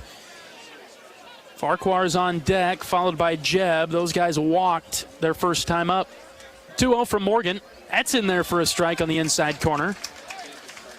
I mean, you got a guy slugging at 330 or 376. Odds are he's not going to hurt you bad. And now when you throw a pitch like that, strong, hard fastball in the outside corner, 2-2, so a good battle back from Marcus. Yeah, that was actually it looked like Marcus's cutter that he gets out there. Now you want to come back and snap the fastball at 95 or give him the breaking ball now. 2-2, just inside. He went with your fastball right there, right? Yeah, came back to the cutter again, just brought it back to the inside part of the plate. Really important pitch here to set up the inning. Deep breath from Morgan. Full count pitch. Here it comes. High, ball 4. So the leadoff man, Ziegler, is on. And we'll go back to the top of the order for Michigan State now with Farquhar. Michigan State wearing their Spartan green uniforms. They spell out Spartans in their white bolded print across the chest. They've got gray baseball pants. Michigan State with green ball caps out in the field with the white Spartan logo on the front panel. First pitch strike, there it is from Morgan to Farquhar to start this one off. Iowa in all whites today. Iowa spelled out in black script across the chest with gold outline, black numbers on the left hip, gold baseball caps in the field with the black bill. Ziegler 9 of 13, so won't want to sleep on him down at first base either. They've got really 4 guys that are major threats, right? Ziegler probably being the lesser of the 4, but still, when you're 9 of 13, that's pretty good. Pretty good. 3 guys with double digits, and so a lot of guys try, and as you mentioned on the open, a lot of guys fouled away to the left. A lot of guys attempt stolen bases, but they do kind of come from the bulk of the 4 guys, and then Farquhar here tries some, but in the guys in the lineup today, it's 2, 4, 8, and 9 that are the big base stealers. 1 ball and 2 strikes. Morgan out of the stretch. The pitch, line drive into right. Frazier coming forward. He caught it. He's got a chance to double him up. Throw to first is off the bag. And just wide of DeRiggi. Tried to double him up, couldn't quite get it. 1 down in the inning. DeRiggi gave everything he had, and a good job there from Cade Moss, too, as he was backing the ball up in case DeRiggi tried to keep his foot on the bag and couldn't. But yeah, throw tailed just a little bit on Frazier. That's part of why he's in there. Such a great arm out in right field. Not sure what Ziegler was doing there. Was he going on the pitch? I didn't notice him going on the pitch. No, he was supposed to be. He should have doubled back, but he never. Evidently, he didn't think it was going to carry that far. But he was pretty close to second base there. He had at least passed Honar. at his second base defensive position, had to hurry back. It would have been a close play at first anyway. I think we would have got him if the throw was exactly where it was meant to be. Struggling to throw strikes to Jeb here. Ball 2 already. 1 out, runner at first for Michigan State. We're in the top of the third. Iowa 2, Michigan State nothing. Jeb walked in the first. Got an odd batting stance. As the 2-0 is lined into the left center gap. Moving over is Petey. He'll make the catch as it tailed right to him. Throw comes in time. There will be no tag. In fact, the runner at first had to go back to first. They saw pretty much the same thing, except for this time the left fielder wasn't going to be able to throw him out at first base. But 2 hard hit balls, but fortunately for the Hawkeyes, basically right at people. Yeah, a little bit better hitting showing from Michigan State from their first 2 guys now after seeing Marcus. Well, Marcus did a better job of throwing strikes to the first 2 guys. There you go. Gave him something to hit. So 6 of one, half dozen of the other there. Here is Vredenberg. Now he struck him out the first time. Go with a fastball low and in to kick off his at-bat. I wouldn't really expect to see Ziegler going now because you really kind of like the hole for Vredenberg to be able to hit through. Got his hands going. Did he break the plane? He did not. They send the appeal down. It's ball 2. Yeah, you're just kind of playing with fire, getting behind everybody. You know, 1-0, 2-0. These guys can all hit. You don't want to fool around here. Runner takes off. Will step off the mound, throw to second. Did we get him? Got him! Oh my goodness, what a play! Took a long time for him to step off. I thought he was actually going to make it, but good job there. Take the bat out of your best hitter's hands. What a decision, you could call it, from Michigan State right there. Runner took off without a move from Morgan. You could hear somebody on the infield saying, step off, threw it behind the Seegers there. Got the tag down and got him on a bang-bang play, and that'll do it for the top of the third. All right, Hawks lead 2-0. A little bit of momentum back in Iowa's back pocket. We're back after this. This is Hawkeye Baseball from Learfield. At Oak Knoll, our mission is to provide exceptional retirement living and health services through life care. I'm Steve Rowe, Executive Director. We are a not-for-profit life plan community and have served Iowa City for more than 55 years. Our team helps residents create home by living our values of caring, respect, enthusiasm, awareness, teamwork, and encouragement. If you're looking at retirement options, visit our website at oakknoll.com. We want you to lead life your way. Go Hawks! Your husband is pretty handy to have around. He makes the world's best mac and cheese. Lunch is ready. He's in the Tickle Monster Hall of Fame. And he can teach anyone how to throw strikes. But a busted pipe and a basement full of water? Honey, I think we need a plumber. Is a little out of his league. That's where a homeowner's policy from Shelter Insurance comes in handy. We'll help get your house back in order and your husband back to what he does best.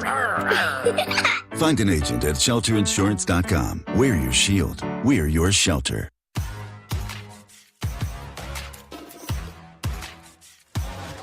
I don't know if we want to call it a base running blunder for Michigan State. Maybe just a little too aggressive for their own good. Uber aggressive is where that one falls into, and worked out well for the Hawkeyes. And Marcus did a nice job. You know, that's easy to, you could just panic and throw that to first, in which case you're probably not going to get him, or you just kind of blah, blah, and the guy gets there anyway. Well, we'll take it, and basically a 1-2-3 inning there for Marcus Morgan in the top of the third. Iowa trying to add to their lead now, up 2-0 on the Spartans. Here's Raider Tello. 0-1 pitch to Raider. High chopper to the right side. Second baseman will glove it at about eye level. He'll throw it over to first, 1 down. Needed that power shift on for him, and that's just a yeah. That might be a double by the time that one gets all the way through. Here's Brennan DeRiggi now. The kid PA announcer having a good time. I like it. I think it's Liam. I do too. Yeah. Yeah. Did a nice job announcing the Iowa batters that come into the box. Hopefully we've got a lot of names coming up for Liam to announce. Yep. Here is DeRiggi, a ball and no strikes to him. Base is empty and 1 out. Yeah, let's get his money's worth. Yep. This one just below the knees, ball 2. DeRiggi struck out, a couple of healthy hacks his first time up, but came up empty. This one is chopped to the right side again. Farquhar's there in shallow right. He'll throw it across, 2 down.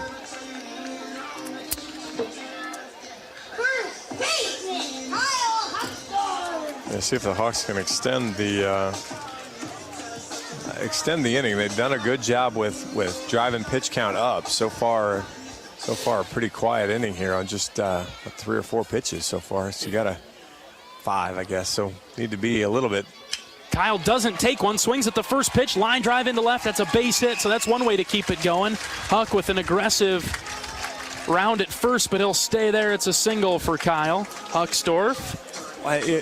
Boy, if you're Jerwa, you threw him pitches out of the zone that he swung at early in the count. I'm not sure why you'd try to come with a fastball center. You know, throw him the changeup outside, throw him the fastball outside. Let him swing at strike one, but which is what he did in the first at bat. Exactly, and so that time he comes right at him and he pays for it. See Peterson up now. He got things going for Iowa in the second with the solo home run to left. And so they shifted Petey too. I didn't realize that the first time. So that pretty much that whole second baseman is playing that side of most of the order here. Petey lines this into center. Coming forward is the center fielder. Oh, he stopped and it dropped in front of him. It's a base hit for Sam. We'll have runners at the corners with 2 outs now. Iowa doing some damage with a couple down. Great piece of hitting there from Petey. That ball was over the plate but well low, and he just went down and got it. So because of that, he didn't hit it as hard, obviously, as the home run ball. So falls in front of the center fielder. Big high bounce. And now this is where you need Sam to show some patience on the first pitch or two. Don't get strike 1, strike 2 on your own. Make him throw you a strike, and then if you can get ahead, then really do some damage after that.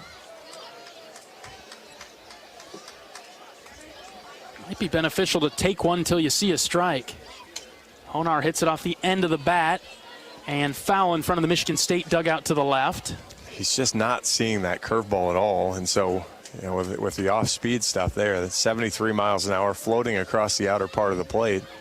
You try to pull that, and nothing good's going to happen from that. Runners at the corners for Iowa with 2 outs. A 1 pitch to Honar. Bloops it down the third base line, over towards the half wall, and just barely out of play as Kark gave a good look at it. Now that is home field advantage, though. Hawkeye fans down that third base line were not giving Kark any extra room to catch it. Nobody was bailing out of the way. Nobody was interfering with him, but nobody was helping him by getting out of the way. But now down 0-2, he's going to have to really watch that curveball, John. It's going to be there. Going to throw it on the outside. Throw it well outside. Try to get him to get himself out. That's where the catcher's set up at. This one is outside. And now we've got a runner in a pickle between first and second. Run's going to score in the meantime. Huckstorf scores before Peterson is tagged out in between first and second. You can count that run. It's 3-0. And that's exactly why the dugout's all high-fiving Petey when he came back in, because that was the play. The shortstop pump faked it, thought, well, I could try to run him down, but Huckstorf was full go all the way, and the Hawks get one more in the bottom of the third. So in the top of the third, Michigan State gets a little creative with their base running, and it bites them. Iowa in the bottom of the third, and we get a little funny business out there, and we score a run off it. It's 3-0, Hawks with the lead. We're back after this. This is Iowa Baseball from Learfield. Ooh, got my nachos, got my big TV, and my favorite chair. It's game time. But you know, the only thing that would make it a little better is if I could listen to my local broadcasters while watching the game. Hello. You must have wished for your game to be synced with TV and radio. I sure did. Do you have a DVR? You bet. Do you have a streaming device? Yeah. Blammo! Your game is now synced. It's that easy. Oh, boy. To see if you can get synced, head to syncmygame.com from Learfield. Syncmygame.com? Syncmygame.com. At Mid-American Energy, we want to help keep you safe around power lines and electrical equipment. Always assume a power line is energized, even if it's on the ground. To avoid the risk of an accidental shock or electrocution, avoid touching a power line with anything. And when you see high voltage warnings on transformers and substations, stay away. We care about you and your safety. Get more tips at midamericanenergy.com. Paid for by the customers of Mid-American Energy.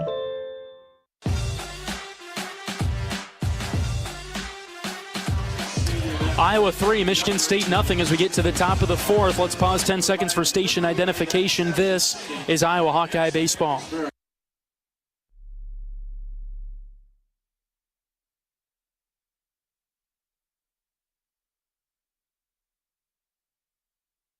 Brock Vredenberg back in the box. He was in the left-handed batter's box in the third when Ziegler was picked off to end the inning, so he gets a do-over in this at-bat. Morgan's pitch is fouled back to the screen. It's 1-1. I'd rather see this guy leading off an inning than any other time, right? Well, and especially after Iowa added one there, so good spot to come up, and Marcus still needs to work the zone. We don't need to put the leadoff guy on again. Trying to dot the outside corner there. Missed it, 2-1. We've got a massive shift on for this guy. Tello is playing to the right of the bag at second. Honar's playing in shallow right. Here's the 2-1. Downstairs, ball 3. There's no belief he's going to bunt either. Nope. Nope, that's not happening. And if he does, tip your cap, but he wouldn't do that. Too good of a hitter. 3-1 pitch from Morgan. Ball 4. Ooh. Just missed. Just missed-ish. Marcus is wondering. 6'7". Yeah, Marcus is wondering if that was up or where that missed. It was up, according to the home plate umpire, Joshua Shapus. And so for the 4th inning in a row, Michigan State's got their leadoff man on. And all via the free base, John. First pitch strike, though, to Frank. He's been known for that. So Marcus walked the guy in the first, hit the guy in the second, walked the guy in the third, walked the guy now in the fourth to lead off each inning. And then the next guy has seen a first pitch strike in each of those. This one, check swing, he went around. It's 0-2. He knew he shouldn't have. Yeah. There was nothing he could do about it at that point. Visibly regretted offering at that one, did Jack Frank. Before he was finished. The 0-2 is lined hard foul over those Iowa fans standing down the left field half wall. That's a good sign, John, if we got Iowa fans that are standing here tonight. That lead me to believe we're well up over 2,000. Yeah, I think we've got a good group again. You know, we had north of 2,000 Saturday and Sunday. I think we're going to be there tonight as well. No balls and 2 strikes. The pitch from Morgan. Swing and a miss. Got him to swing over the top of that one. 1 down. Marcus has done a really good job getting the second and third guys of the inning out. At least the batters that come to the plate. I mean, 4 walks, 4 strikeouts, the 1 hit batter. Last week I gave Marcus a little credit for maybe some umpire-assisted walks. He's earned them all today, but he's really battled back, showed that toughness again. Right-handed hitting Brian Brecker. He's in the box now. This is who Marcus hit to start the second, but rebounded nicely after that. Got 1 out in the Michigan State 4th. Iowa leading 3-0 with the Spartan over there at first base. Hit his elbow pad. Up and in, 2-0. Yeah, that thing awfully protective of that front elbow of Brecker. That sounded like it would hurt, but it's baseball on plastic. You can hear that across the street. 2-0 delivery, outside corner. Ooh, 2-1. Hitters are a lot more willing to stand there and take it with a bunch of extra stuff on. And Brecker's one of them. 2-1 is lifted down the right field line. That'll get out of play. 2-2. Just some trends we're noticing from Marcus. When he falls behind 2-0, with the exception of Farquhar to start the game, he's almost always battled back to bring it even. Yeah, just like to see him stop doing that. Yeah, the first part of that we don't like as much. 2 balls, 2 strikes. The pitch is grounded foul in the box. You're going to get a little bit, you're more likely to get the chase if you go ahead and get up 0-2 than have to battle your way back. They swing a little more freely when they're ahead 2-0. Think about the pitch count as well, throwing those couple of extra pitches early. The 2-2. Hit out of play again. This time over to the right side. Really good breaking ball there. Brecker saw it, stuck with it, and fought it off over the first base dugout. Another one of these Michigan State hitters, it's about 1-to-1 when it comes to walks and strikeouts. That's Brecker, 26 walks, 28 strikeouts. The 2-2. This is popped up shallow center. as Hucksdorf sprints forward. It's actually Seegers that goes back. Michaels got it in front of the outfield Tiger Hawk. He went a long way to get that one, 2 down. Really did. Had a little bit of a shift on there, so he had to track it back. Huck was pretty deep. And now there's 2 away here in the 4th inning. Hawkeye Baseball is brought to you by Riverside Casino and Golf Resort, home of the Draft Day Sports Lounge, a luxury hotel and spa, 5 restaurants and more, just minutes south of Iowa City. And time. Good job, John. Speed talking. That was all in one breath. Here's Sam Bush, their designated hitter. He's in the box. Popped up to Rader over there at third, back in the 2nd inning. He's up with 2 outs. Runner at first base, that's Vredenberg. 1-0 pitch from Morgan. Ooh, outside, maybe a bit low, ball 2. Good pitch there from Marcus. Even better discipline there from Bush, a guy that isn't afraid to swing the bat, but does a really nice job there laying off that pitch. Wasn't going to be anything you could do with it, I suppose. That one is called a strike. Brought it up a bit, outside corner away from the left-handed hitting Bush. It's 2-1. Feels like the same kind of message with that pitch there. It was a bit higher, but really tough to do anything with unless you want to shoot it down the line and left. 2-1, breaking ball, outside corner, 2-2. Marcus benefit of a expanded strike zone here after falling behind 2-0. See if he can take advantage and get out of the 4th inning. Here we are again, battling back to an even count. 2 balls, 2 strikes, 2 outs. The pitch from Morgan in a second. We'll throw it over to first to keep Vredenberg close. 1 for 1. He's not going anywhere. Yeah. Although, you get a 2-2 count. Maybe you play a little game. Figure it's kind of a hit and run action. They do like to hit a run a bit. Long pause from Morgan. We're ready for the 2-2. Here it comes. Ooh, way inside. Got by Moss. See, and that's, I guess, ignore that runner. Just do what you do and get the out, and then I don't care what he does. He can steal his way to third when you strike this guy out. It just doesn't matter. Now, that free base now a little cheap. You fooled him, and he pokes a single over Seeger's head, and you've given up a run. Full count with 2 outs. The pitch from Marcus. Line drive into right. Trouble. Frazier moving over towards the line. Braden's got it for the 3rd out. Great hustle and effort there by Frazier. And we get the 3rd out. That's, again, that's one of those. That's a Braden Frazier special there. Great right fielder. Gets a great jump, makes the catch. All right, to the bottom of the 4th we go. Iowa 3, Michigan State nothing. This is Hawkeye Baseball from Learfield. When you're in the eastern Iowa area, be sure to visit and connect with the official local business partners of the Iowa Hawkeyes. The hotel at Kirkwood Center, Iowa's premier luxury hotel. The Jill Armstrong team with Skogman Realty, the area's premier realtor. And Options Exteriors, your preferred local roofing and exterior company. The Hotel Kirkwood, named the Corridor Business Journal's 2022 Best Banquet and Event Venue. And awarded the AAA 4 Diamond Award for lodging. To make reservations, visit thehotelatkirkwood.com or call 877-751-5111 for more information. After a cancer diagnosis, it's natural to want to start treatment right away. But first, get a second opinion from a team that specializes in your cancer. I'm Dr. George Weiner, Director of University of Iowa Holden Comprehensive Cancer Center. Before you start treatment, you deserve to be confident you have the right diagnosis and know every option available to you. So whether it's with us or somewhere else, get a second opinion. It can change your care and your life.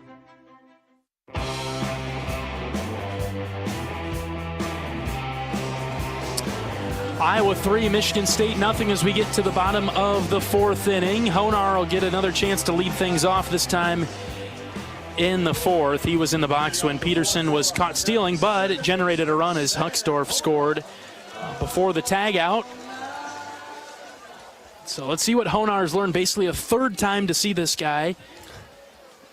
Lefty on lefty matchup. Jurwa's had his number, I would say, through the first 2 at-bats, even though the second one never really counted. Yeah, kind of caught a break, and that last floaty curveball that went outside allowed the run to score for the Hawks. 1-0 pitch to Honar, ground ball to short. Fielded on a hop by Jeb. He'll throw it across, 1 down. John, we had you celebrated a birthday a couple days ago. Yep. So want to let everybody know happy birthday to John Evans. Thank you. That was Wednesday. I turned 27. It was awesome. Nice. Or good. Double that. I can't remember which one or the other. Somewhere in there. I'll let you take that as far as you want there, John. I'm not going to say anything about it. All I know is that the piece of cake you brought me today was outstanding. I needed that. My wife does really good work, so. That was really good. Michael Seeger's in the box. First pitch to him is outside. Ball one. You got chocolate with caramel packed in there and good topping. God, so we took care of inside there. We took care of the Big Ten Plus guys that have been pals with us here in the booth all year. We got Kyle taken care of, so Sammy B got some action. It was all good. Very good. Your birthday, your ideal birthday, how'd you spend it? Inside the Seegers again, 3-0. Went up. I left work early. It was a short day. My team was great. They kicked me out of the office, and I went up and played 18 holes of golf for the first time in Iowa this year, and didn't suck, so that was good. Yeah, that was going to be my next question. Seegers draws the 4-pitch walk. I've been nervous to ask you how you did. How'd you swing it? You said you didn't suck. I broke 80. My putting wasn't very good, which isn't hard to imagine when you haven't played. I played once since September, and so but I hit it good and had a lot of putts at stuff. Problem was I kept taking a lot of putts. So, but it was good. Had a good time. Got out with the buddies and the weather was great. You know, it held up kind of through the week and. A positive outing for you. It was a positive outing for sure, especially for the first time out. It was, and I had very low expectations. Forward and airborne was the goal. There we go. See our first pickoff move of the day, thrown over there to keep Seegers close. Frazier in the box. He doubled and scored in the second. I'm glad you had a good day, and again, happy birthday to you. And how about a series win, maybe a sweep this weekend to put the finishing touches on it. Frazier crushes it deep to left. Get going, baby. It's gone. Frazier. What a game for B4. Boom. Braden Frazier takes the fastball low center of the zone, sends it out 374 over left field. Braden Frazier. You saw this last week too. Hawks coaching staff pushing the buttons with Willie, putting him in the DH spot, getting a home run. Puts Braden out in right, switches Wilmus into the DH spot. You get a double and a home run here through 4 innings, and it's 5-0 Hawks. That's big time for Braden. He'd been just reeling a little bit, and you could tell that at-bats were a bit limited lately, and what an incredible start to the weekend for Frazier. 2 runs scored, 2 RBIs, 2 hits for B4. Hawks lead at 5-0 in the bottom of the 4th. Chalk that down for a highlight, huh? That was pretty darn good there. I think I got an ooh in there during your call, so sorry about that. But just to see Braden get one like that, so happy for him. He's been just a great teammate. All-timer. Here's Cade Moss, fastball high and out. Had a brief pause there on the mound for Michigan State's pitching staff. I still don't see anybody getting loose down there, do you? No, they don't have they've got somebody now just starting to walk down, but they've got a great closer down there. But this obviously down 5-0. That's not the spot, and so. Moss has watched a couple of strikes go by now, 1-2. That's Frazier's second home run of the season. Talk about the little ooh that you put in there, John. That's all good. As Moss skies this to left, it's carrying well, but not enough. And Mays will catch it in front of the wall for 2 down. I think back to, I think it was last weekend with Peterson. Maybe we were talking about how he had 3 RBIs on the day, and then the second I said that, or you said that, I think, Petey crushed it to left, and you said 4. That's all good. That's all good stuff right there. Moss is out number 2 on the fly ball to left. He'll go to the top with Wilmus. Ben takes it inside corner, strike 1. Wow, because the funny thing here is, we talked after the first inning, after Marcus struggled a little in the first inning and Jerwa felt like he blew through it pretty well, of who had more pitches. Well, now here we are. We're just about at both through 4, and they're still equal in pitches, wow. but it's 5-0. 5-0 Hawks. Wilmus shoots this into the gap in right center. Right fielder moving over. He'll catch up to it and make the grab for the third out. Ben tried. He tried to push it over there to right, but it just couldn't get down in time. Another good inning for Iowa offensively. They scored in 3 in a row now. 2 come across on the Braden Frazier. Big fly to left. Iowa 5, Michigan State nothing. 5th inning coming up. This is Hawkeye Baseball from Learfield. Ooh, got my nachos, got my big TV, and my favorite chair. It's game time. But you know, the only thing that would make it a little better is if I could listen to my local broadcasters while watching the game. Hello. You must have wished for your game to be synced with TV and radio. I sure did. Do you have a DVR? You bet. Do you have a streaming device? Yeah. Blammo! Your game is now synced. It's that easy. Oh, boy. To see if you can get synced, head to syncmygame.com from Learfield. Syncmygame.com? Syncmygame.com. Here's an easy pill to swallow. Right now, earn a 5-cent fuel saver on every prescription you fill at your Hy-Vee pharmacy. That's 5 cents off per gallon of gas for each prescription filled at Hy-Vee. Hy-Vee makes it easy to fill your prescriptions. Just call or stop by your local Hy-Vee pharmacy and let us handle the rest. You can also fill online or use the mobile app. Fill a prescription and start earning today. Some restrictions apply. See your pharmacy or Hy-Vee.com for details.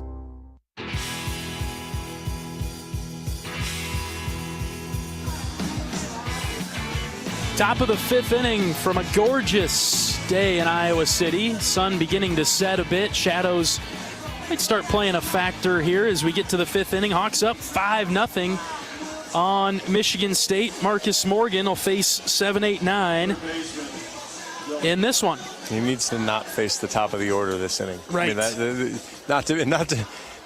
Baseball is, if you just make baseball as simple as you can, get these 3 guys out that you should get out and don't mess around. And you see something interesting, Marcus, just going from the stretch here. Yeah, that's new in the 5th. Ooh. I don't know what you make of that, or why that's the case. Hopefully the change helps get the leadoff man out here in the 5th. Haven't been able to so far today. Trick himself into a guy being on first base already, but having trouble throwing strikes again here. Batter is Kark, struck him out in the 2nd. Lots of 2-0 counts, though. I mean, you've mentioned it a ton, but just kind of need to find it a little bit quicker here. You've got a lead, and bottom of the order. There you go. Swing and a miss. He was late on that. That was going through the red light, and that thing was already red. 2-1. Marcus, more balls than strikes so far today, but still sneaking his way along. This is hit foul over the Iowa dugout, 2-2. Yeah, and you observed that earlier. Just a pretty amazing setup of 2-0 to 2-2. Swing and a miss. Got him on the breaking ball there. 1 down, another strikeout for Morgan. He's up to 5 now. And that off speed has been his strikeout pitch today, and it's been really good. Well, he's been able to, once he's been able to get ahead or at least get even, then he's been able to get Michigan State to expand the zone. I'd like to see him do it instead of on 5 pitches, maybe try to do it on 3 or 4 here and get ahead a little bit. Let's see a first pitch strike, Marcus. Ground ball to Seegers at short. We'll take that. Michael Steps throws, close play at first. He is out. Mays got down the line quickly. He's one of the speed guys. He was humming down the line. That was really close, John. I thought he was out, but I wouldn't have been terribly surprised to see a safe call there. That was great hustle down the line. Michael had to really hurry that once he welcomed it in. He did, and the big high hop, he had to kind of stay back. He wasn't able to charge it and really get after it, and had to show off the arm to get it across the diamond. Bottom of the order with Ziegler, 2 down, bases empty, squares to bunt, pulled it back. It's a strike on the outside corner. Good start from Marcus. I like what Marcus is doing, even from the stretch. He's varying his holds here. He's sticking to the plan. That was a good quick one as he comes back. It's a foul ball, and now he's ahead 0-2. I like the rhythm he's found here with throwing from the stretch. So far, it's worked. Got the first 2 guys in the inning out. No balls, 2 strikes. Morgan's got the sign from Moss. The pitch to Ziegler. Low and out. Good pitch, but it's a ball. And a good quick inning is the only way he's going to be able to come out for the next one. As he's up he'll be over 80 pitches here. So, really like to see him finish this off and give himself a chance. Fouled off the umpire's mask there. And so Ziegler stays alive. Ziegler led off the third. He walked and then was picked off to end the third. Inexplicably caught stealing on a weird one. 1-6 instead. Morgan taking his time on this one. A ball and 2 strikes with 2 outs. The pitch. Oh, they get on a time violation, huh? Did they? I think that. Not sure why they pointed at the Michigan State dugout. We're waiting to see. I think they called time, so I don't think that pitch counted. So I think we're just going to stick to 1 and 2. And I'm not sure why he pointed at the. Not sure why he pointed at the Michigan State dugout, but Marcus will take it as he threw his waist pitch away. 1-2. There it is outside again. So we got to 2 and 2 the backwards way this time. Hopefully he has as much success finishing it off then, because he's not in the same momentum groove he's been in. That's really 3 balls in a row from. Well, there's the high heater. A swing and a miss. Great inning out of Marcus Morgan. 2 strikeouts and a ground out. A true 1-2-3 inning for the Hawkeye pitcher in the 5th. Iowa 5, Michigan State nothing. We're back after this. This is Hawkeye Baseball from Learfield.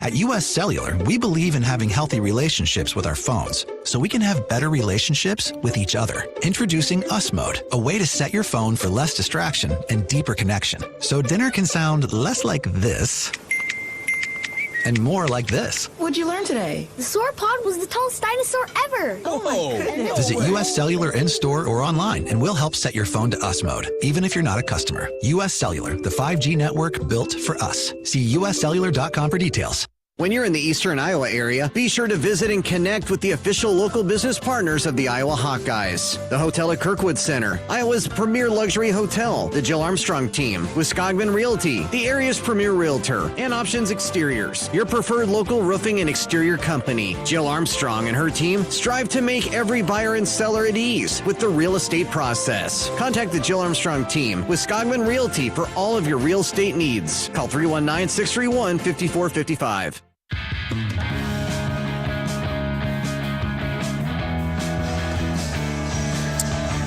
John Evans and John Leo in the broadcast booth at Dwayne Banks this evening. Iowa 5, Michigan State nothing as we get to the bottom of the 5th.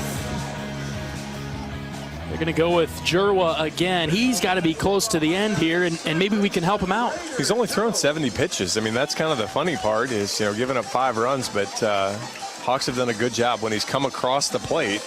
Iowa's done a good job of hitting it. I would guess this will likely be his last inning, and if we can get rid of him in the middle of the inning, better for the Hawkeyes.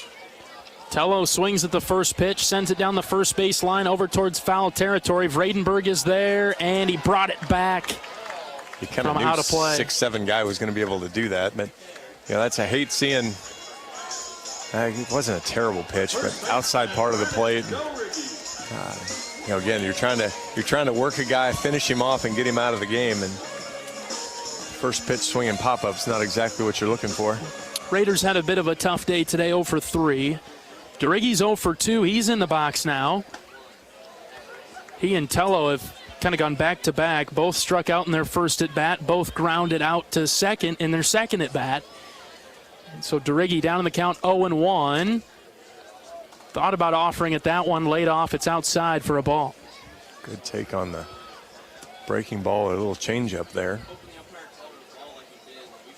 Jerwa out of the windup, the 1-1, drifted outside, ball 2. Iowa 5, Michigan State nothing, bottom 5. The Hawkeyes with 7 hits this evening. 7 hits, 4 of those have come with 2 outs. 2-1, Brennan hits it into deep left center. It's carrying well. The center fielder is there at the wall. Ziegler's got it, 2 down. That's how we got things started in the the 3rd inning with the 2 outs? Yeah. The single or the double, and then the single to follow to score. Oh, yeah, that was the second. No, you're right. Yeah, you're right. I was looking at the wrong inning. The second inning, when Iowa got the scoring started, that came with 2 outs, and Huckstorf will be charged with doing that, at least attempting to do that now as he's in there with nobody on. Ooh, first one got him. That's one way to get it started, by taking it right in the circle of the 9.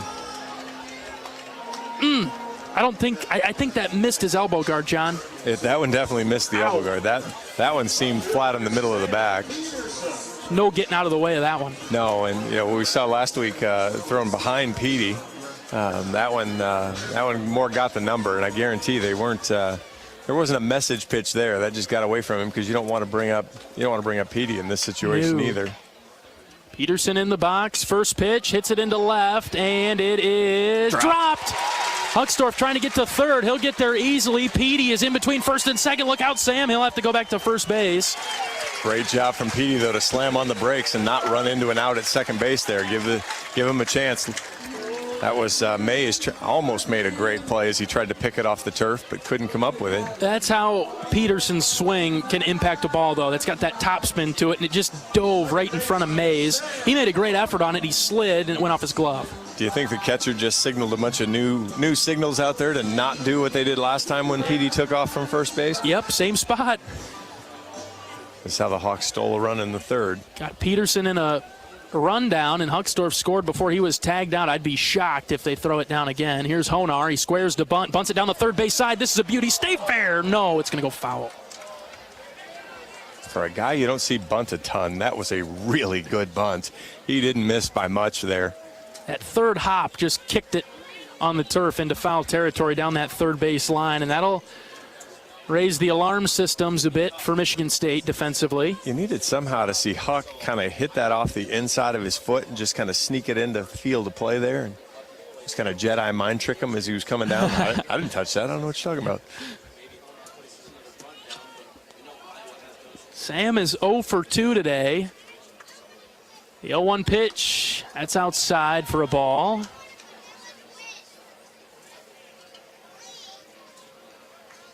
Yeah, it'll be interesting, man, if Petey just kind of takes off and just says, hey, here I am. Giant lead. What do you want to do with me? And just goes on first movement or something. And 1-1, Honar hits it deep to center. Carrying well, Ziegler going back. He's going to catch up to it and grab it. Out number 3. Iowa's giving it a ride, really hitting around Jerwa, but couldn't make him pay in that inning. A couple of base runners for Iowa, nothing doing. We've played 5 in Iowa City.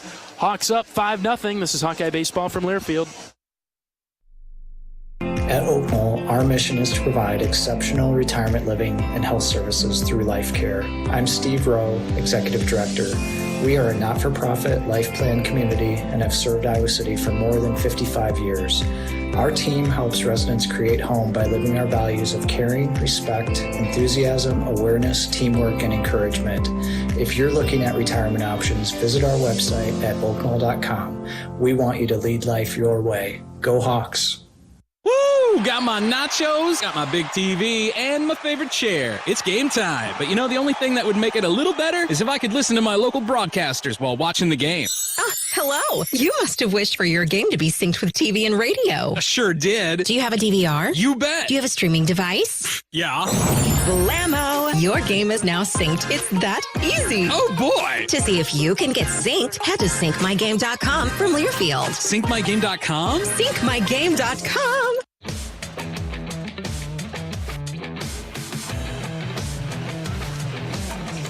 Top of the 6th inning, Iowa 5, Michigan State nothing. Marcus Morgan back on the mound for another inning of work. Hawk fans, experience your home away from home at Coralville's finest all-suite hotels. Homewood Suites and Home to Suites by Hilton each offer guests spacious suites, complimentary breakfast, 24-hour fitness center, pool, hot tub, guest laundry, and convenient locations.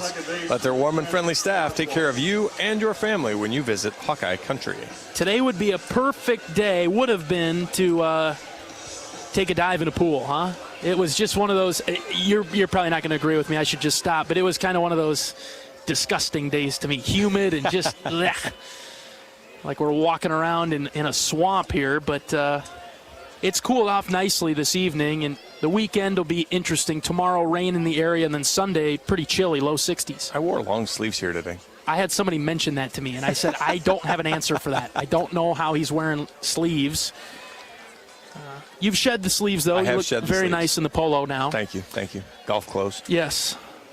2-0, though, as Marcus is already behind again. So We need to find a happy medium here. Yeah, it's the top of the order, too, as this is slapped foul over the Michigan State dugout. Look out over there, 2-1. Farquhar says hi to his own dugout. Stay alive over there, boys. Hawks have movement down in the bullpen. Here's a ground ball to first. Durigi's got it. Going to have to throw it to a covering Morgan. They execute it perfectly. Good pitcher fielding practice there, too. 1 down. Nice job, too, from Marcus. He came at it with where that pulled Durigi. Marcus was able to come kind of right at him. So the throw was right at him, so it wasn't an angle over here, and then I've got to find the bag. It was I'm moving right toward it. So great job from Marcus to kind of create that angle so that he could come right into first base and not have to search for the bag as he came across. That's how that's supposed to look, ladies and gentlemen. That was pretty good. Yes. Marcus even two-hand caught it, which was pretty good. Two-hitter Jeb is in the box. He's their shortstop, lefty. First pitch from Morgan, fastball high and out. Jeb's kind of interesting. He holds the bat as he's kind of angled towards the pitcher. He holds the bat right in front of his nose, just right in front of him, and then it tips back over his left shoulder. Yeah, very relaxed hands, and then gets ready and gets set. Morgan deals a strike on the outside corner, 1-1. I just find that to be very strange because then you got to do all that work to get set instead of start and set. I feel like Jeb is one of those guys that Major League Baseball teams are looking at. He'll be a draft pick in June. Takes that pitch low, ball 2. Jeb is a junior from Saginaw, Michigan. Ian Farquhar in the middle defensively, very good for the Spartans. Yeah, he looks really smooth fielding the baseball. Here's a line drive. Seegers caught it. 2 down. Good piece of hitting there. Tried to go kind of the opposite way, but Seegers had him played perfectly. First baseman. All right, 2 up, 2 down. Here's Bradenberg. Struck him out in the first, walked him in the fourth. He comes up now in the top of the 6th. Iowa leading 5-0.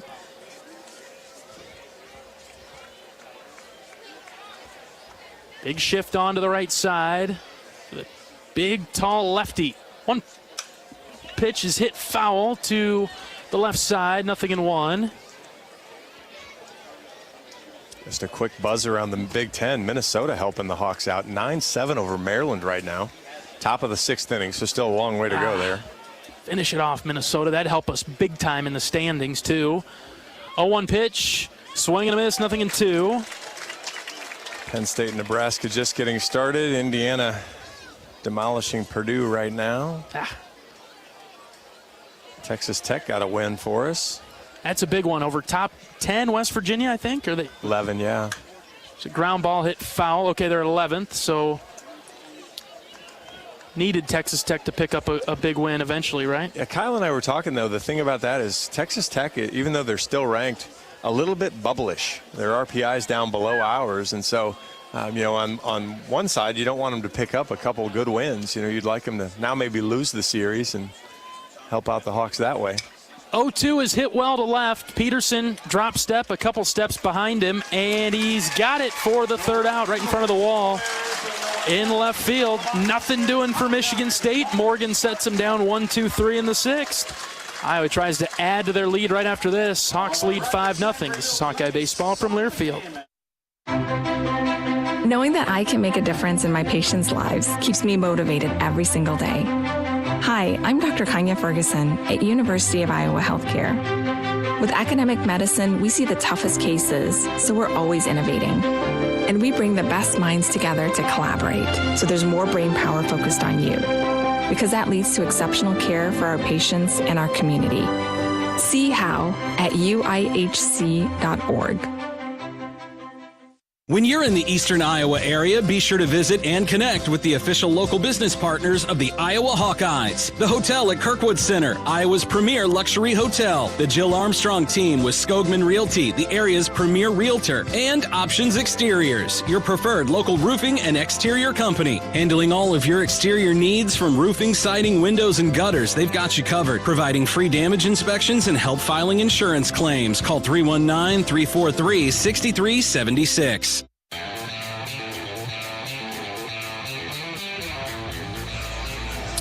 Bottom of the 6th inning, Iowa 5, Michigan State 0. The Spartans will change things up They'll go with a new pitcher into their game. They'll go with a right-hander, redshirt sophomore Noah Matheny. 16 appearances, 2 starts for Matheny. He's 0-2, 6.23 ERA, 26 innings, 27 hits, 19 runs, 18 earned, 21 walks, 27 strikeouts. Just kind of all those numbers all the way across the board. Matheny's getting hit. He gets hit at 284 clip. He's got a live fastball, 91 to 95. Change-up, slider, curveball. But again, one of those guys, as you can tell by the stats, might spray it just a little bit. But Hawks will see a lot of fastballs here. So if they can identify one in the zone, be a chance to catch one and go, and it might be able to draw a walk or two and then create some punishment. Seegers swings at the first pitch and shoots it into left center. It is caught by Ziegler. 1 pitch, 1 out. Okay, we'll try that think again for the next batter, John. It was probably a strike, but it's a high fastball that, and again, really easy for me to say as I sit here and say, why aren't you taking that pitch? Yeah. But, all of a sudden you see it come out of the hand. It looks like a pitch you can hit, and then it rides up a little bit, and you don't get the barrel on it. So, it's critical from a guy that would swing and miss at 97% of these pitches. Right. You and me both, John. Oh, we're going to talk about that at some point. We'll get there. Sunday could be the day. I'm hoping Sunday we get to have that conversation. Hottest Hawkeye of the night, Braden Frazier's in the box. Takes this on the outside corner, 1-1. Frazier with a double and a run scored in the second, and then a 2-run shot to left back in the fourth. They didn't have the shift on Frazier early. They do now. The 1-1, Braden shoots it into right, and it is caught over the shoulder by Frank out there. Braden with a good piece of hitting to go opposite field, but he's out number 2. Yeah, he took the changeup, which was firm, came in at 87. Frazier stuck with it, got a lot of it, just pretty much right at the right fielder, and a little too much carry. Well, so far, Matheny's done a nice job coming in, a totally different look than Jerwa. Obviously being a righty, but also a little bit more over the top as well. Moss stands in, takes a ball low and out. Over the top, he's probably 10 miles an hour faster here again, and at least maybe 7 or 8. He's got a very violent motion, too. He does. He looks like he's trying to throw it hard. That one inside to Cade, ball 2. Where Jerwa was kind of more methodical with it, wasn't he? Yeah, he was pretty smooth and just kind of laid it in there. I think we'll have to watch him, though. He's a freshman. Jerwa down the line. Outside corner to Moss, 2-1. Be named it to keep track of in the Big Ten. Yeah, we'll see him again, I'm sure, in years to come. Or maybe we won't with the weird scheduling where you only see 8 of the 12 teams. We haven't played these guys at home in 4 years. It's 3-1 to Moss, just outside. Michigan State won that series back in 2019. They took 2 out of 3. If I remember right, that was painful for the Hawks in the standings, too. I think it was one that they really needed 2 out of 3 and couldn't come out of East Lansing with it. 3-1, tap to the left side. Third baseman will cut off the shortstop, throw it across. It's a 1-2-3 inning for Iowa in the bottom of the 6th. 7th inning coming up, Iowa 5, Michigan State nothing. This is Hawkeye Baseball from Learfield. An easy pill to swallow? Right now, earn a 5-cent fuel saver on every prescription you fill at your Hy-Vee pharmacy. That's 5 cents off per gallon of gas for each prescription filled at Hy-Vee. Hy-Vee makes it easy to fill your prescriptions. Just call or stop by your local Hy-Vee pharmacy and let us handle the rest. You can also fill online or use the mobile app. Fill a prescription and start earning today. Some restrictions apply. See your pharmacy or Hy-Vee.com for details. When you're in the eastern Iowa area, be sure to visit and connect with the official local business partners of the Iowa Hawkeyes. The hotel at Kirkwood Center, Iowa's premier luxury hotel. The Jill Armstrong team with Skogman Realty, the area's premier realtor. And Options Exteriors, your preferred local roofing and exterior company. The Hotel Kirkwood, named the Corridor Business Journal's 2022 Best Banquet and Event Venue. And awarded the AAA 4-Diamond Award for lodging. To make reservations, visit thehotelatkirkwood.com or call 877-751-5111 for more information.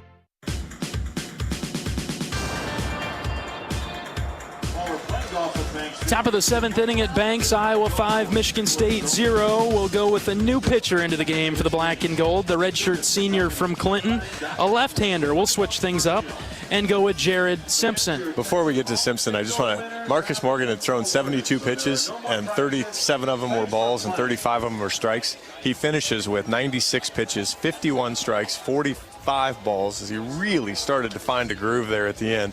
6 innings of no-hit baseball. But Jared Simpson comes in, 18 appearances this year. He's 4-1 with a 5.94 ERA, 36 in the 3rd innings, 34 hits, 26 runs, 24 of those earned, 19 walks, but an impressive 58 strikeouts. And this, he's going to get a chance with the lefty and lefty matchup here. 6 left-handed hitters, so hopefully he can. Again, we talk a little bit about with his approach. It's sometimes hard to get inside on these guys, but see if he can do a good job, keep them off balance, and keep it going here for the Hawks. It'll be 4-5-6 for Michigan State, so it'll be lefty, righty, lefty for Simpson in this 7th inning. How about we get that final line on Marcus, John? Do you want to say it yet, or do you want to hold on? You want to hold on? Well, we can hold on. He got through 6 innings, and he struck out 6. 6 innings, he threw a career-high 96 pitches, walked 4, struck out 6. All right. Frank is in the box. Left-handed hitter, he's 0 for 2 today. First pitch from Simpson in there for a strike, 0-1. Good fastball right out of the gate from Jared to get it started.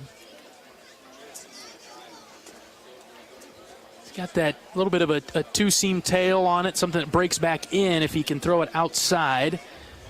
No balls and a strike to Frank. That one too far outside, stayed over there, 1-1.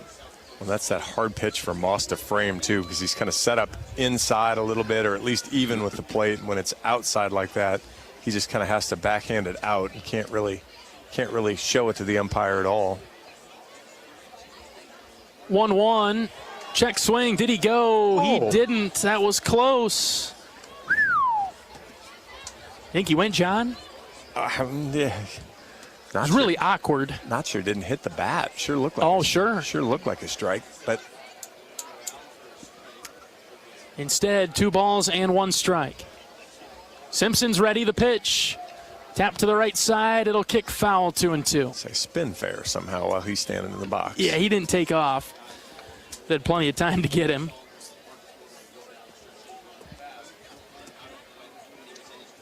Haven't really seen the slider from Jared yet. No, and I'm not sure. I don't really want 2-2. I don't really want to see a crazy waste pitch here either. Maybe if you want to try to pick the outside, but you don't need to throw anything too big and breaking off the outside. This is hit on the ground to Tello at 3rd. He'll wait for it. He'll step. He'll throw. 1 down. Good job there from Rader. Perfectly positioned again. Slung it across the diamond. 1 out here in the 7th inning. He had his glove down on the turf the second that ball was hit, and he just waited for it and was a vacuum. Yep, saw it coming right to him. Surfed it up.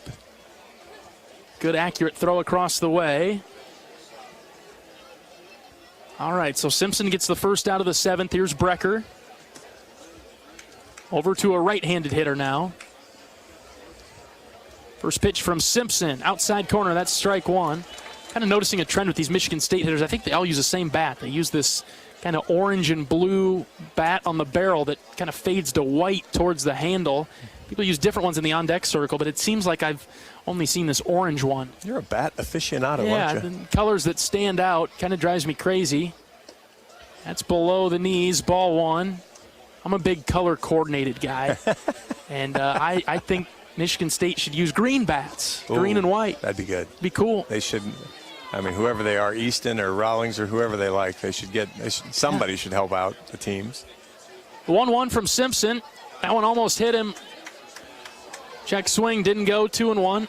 For example, I think we should use black and gold bats. Those would look really sharp. Yeah, I think certainly, because I mean, a black bat with gold lettering should be pretty easy to load up, you would think. Yeah.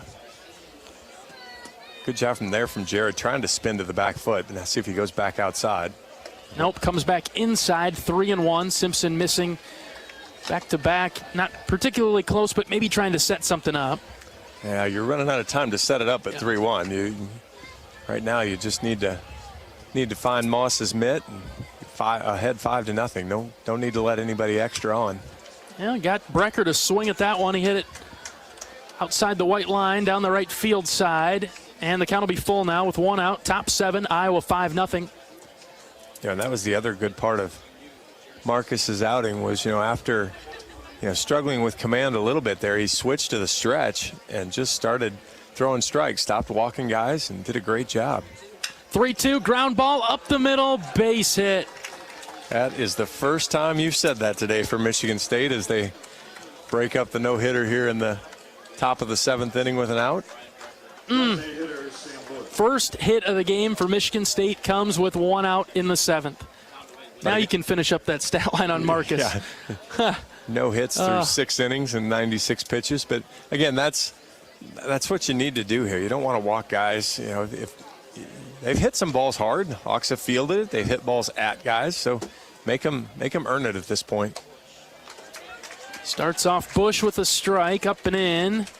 Caught the corner. Michigan State team bats .312. Took him to the top of the 7th to get their first hit. Had a couple of base runners, but the first hit they've had, in the 7th. 5 base runners with the 4 walks and a hit batter. But now you're just a Honar to Seegers to DeRiggi away from heading back to the dugout. Call it. The 1-1. Fastball high, ball 2. Spartans have the best batting average in the Big Ten. They've got the athlete with the best individual average. Hawks have held them in check so far. 2 balls and a strike with 1 out. Simpson to Bush. Called strike, low outside corner, 2-2. Yeah, Michigan State's 15th in the country in batting average, so good outing from Marcus. I need Jared to pay it off. Still kind of late in the count for that slider. What do you think, John? I like it. 2-2. Ground ball up the middle. Honar backhands it. Flips it to Seegers for 1. On to first. Double play! Ha-ho! Take that, Sports Center top 10. Honar takes the glove, flips it to Seegers. Never got it out. Little spinorama from Seegers. Bang! We're stretching here at Banks Field. You called it, John. Right on cue. It was a little harder work than I expected, but I'll take it. Takes a pretty play to get us out of the 7th. We'll stretch things out. Iowa 5, Michigan State nothing. This is Hawkeye Baseball from Learfield. Hurry up, dude. The game's about to start. Nothing beats spending the day watching the game with your buddies. Dude, I'm literally right here. Let's do this. Which is why a shelter insurance renter's policy is key to your winning game plan. It protects things your landlord's policy doesn't. Dude, where's your TV? What? Oh, no way, dude. Like that flat screen TV that just got stolen. To draft an agent for your team, visit shelterinsurance.com. We're your shield. We're your shelter. We all love a good win. Catching up with friends, saving money at the pump, soaking up the perfect Iowa day, sitting down to a really, really good meal. These are the everyday delights that make us smile. These are the moments that connect us all as Iowans. And these are the wins that, more often than not, start with Iowa's farm families and the crop they're growing. Because when corn grows Iowa, Iowans win. Learn more about how to share your own wins at iowacorn.org/Iowans win.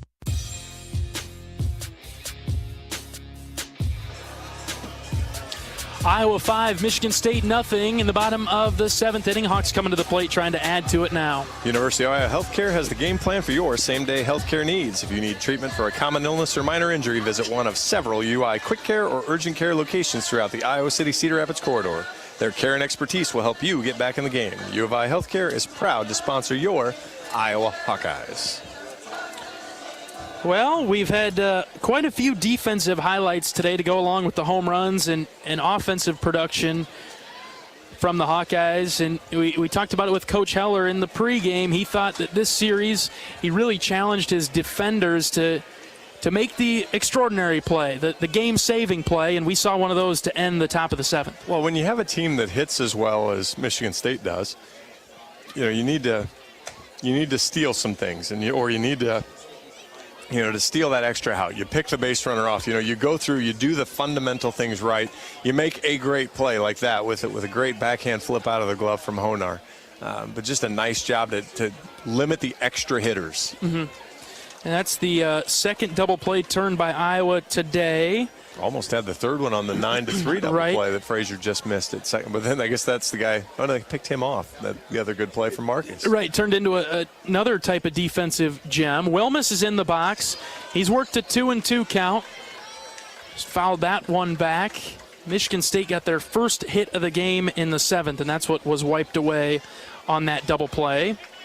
Yeah, Marcus's line, 6 innings, no hits, no runs, 4 walks, 6 strikeouts. He hit a guy. 96 pitches, which is a career high. 2-2 to Wilmus. It's in the dirt, blocked away by the catcher. Count will be full. That's the kind of start you need from Marcus as we get to the postseason on the horizon, right? Well, I guarantee a lot of our listeners were after the first 2 at-bats were not expecting 6 hitless innings out of Marcus, but great job from him.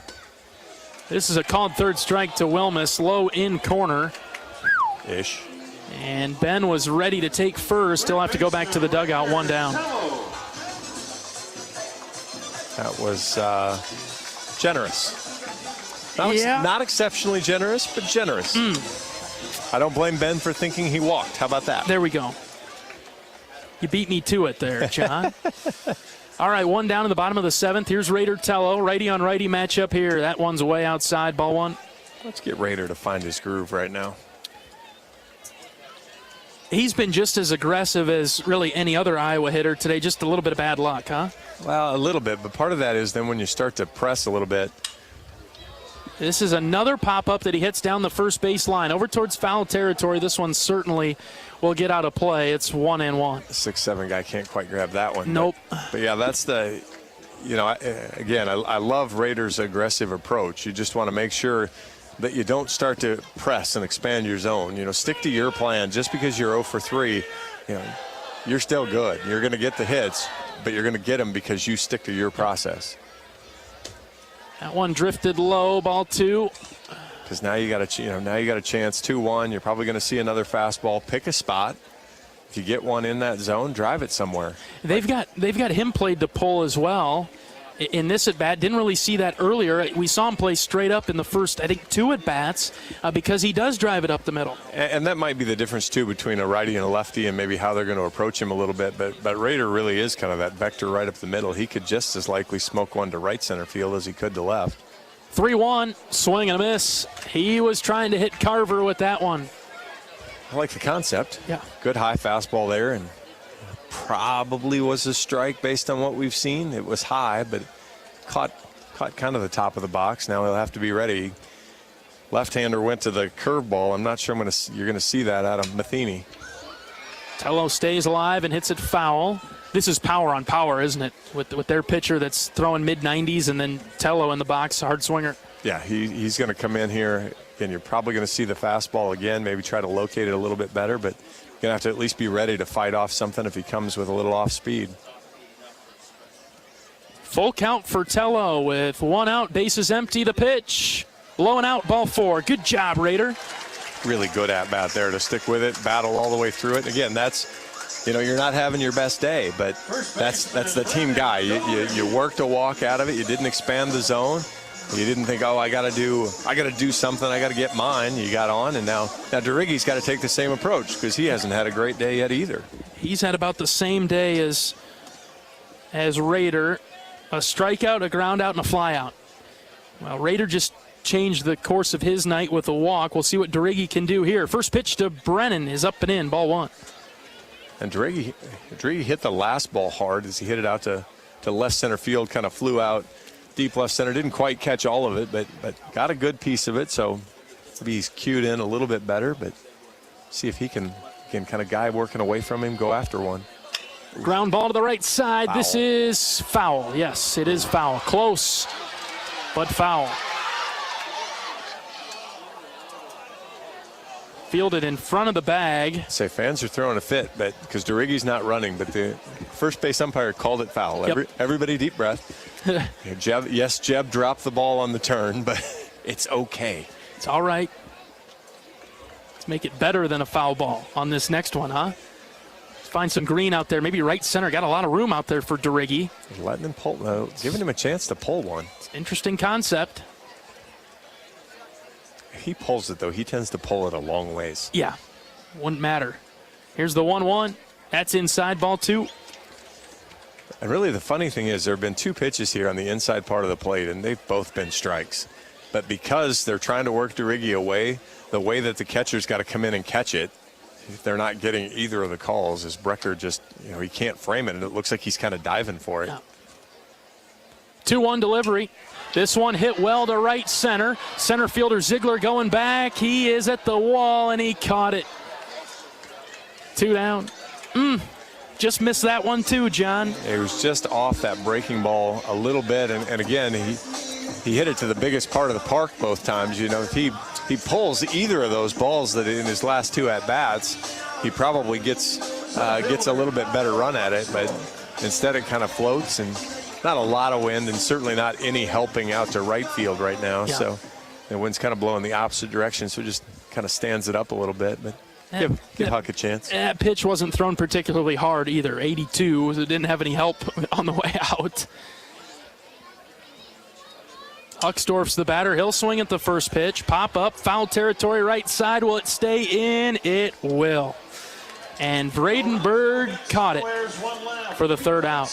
We've popped out a number of times over there, haven't we, tonight? 3 times to him. Once he pulled back in, once a little basket catch, and that one.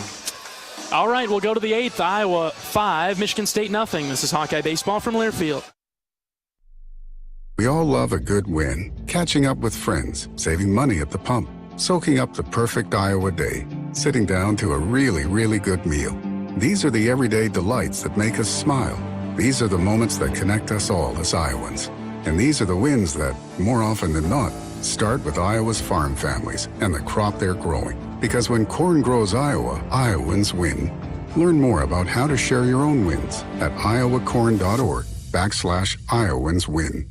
At US Cellular, we believe in having healthy relationships with our phones, so we can have better relationships with each other. Introducing Us Mode, a way to set your phone for less distraction and deeper connection. So dinner can sound less like this and more like this. What'd you learn today? The sauropod was the tallest dinosaur ever. Oh my goodness. Visit US Cellular in-store or online, and we'll help set your phone to Us Mode, even if you're not a customer. US Cellular, the 5G network built for us. See uscellular.com for details.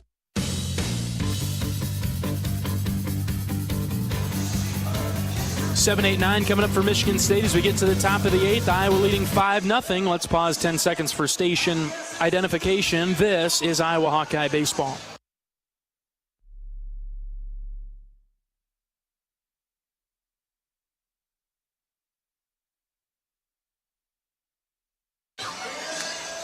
All right, Simpson will be tasked with the bottom 3rd of the order.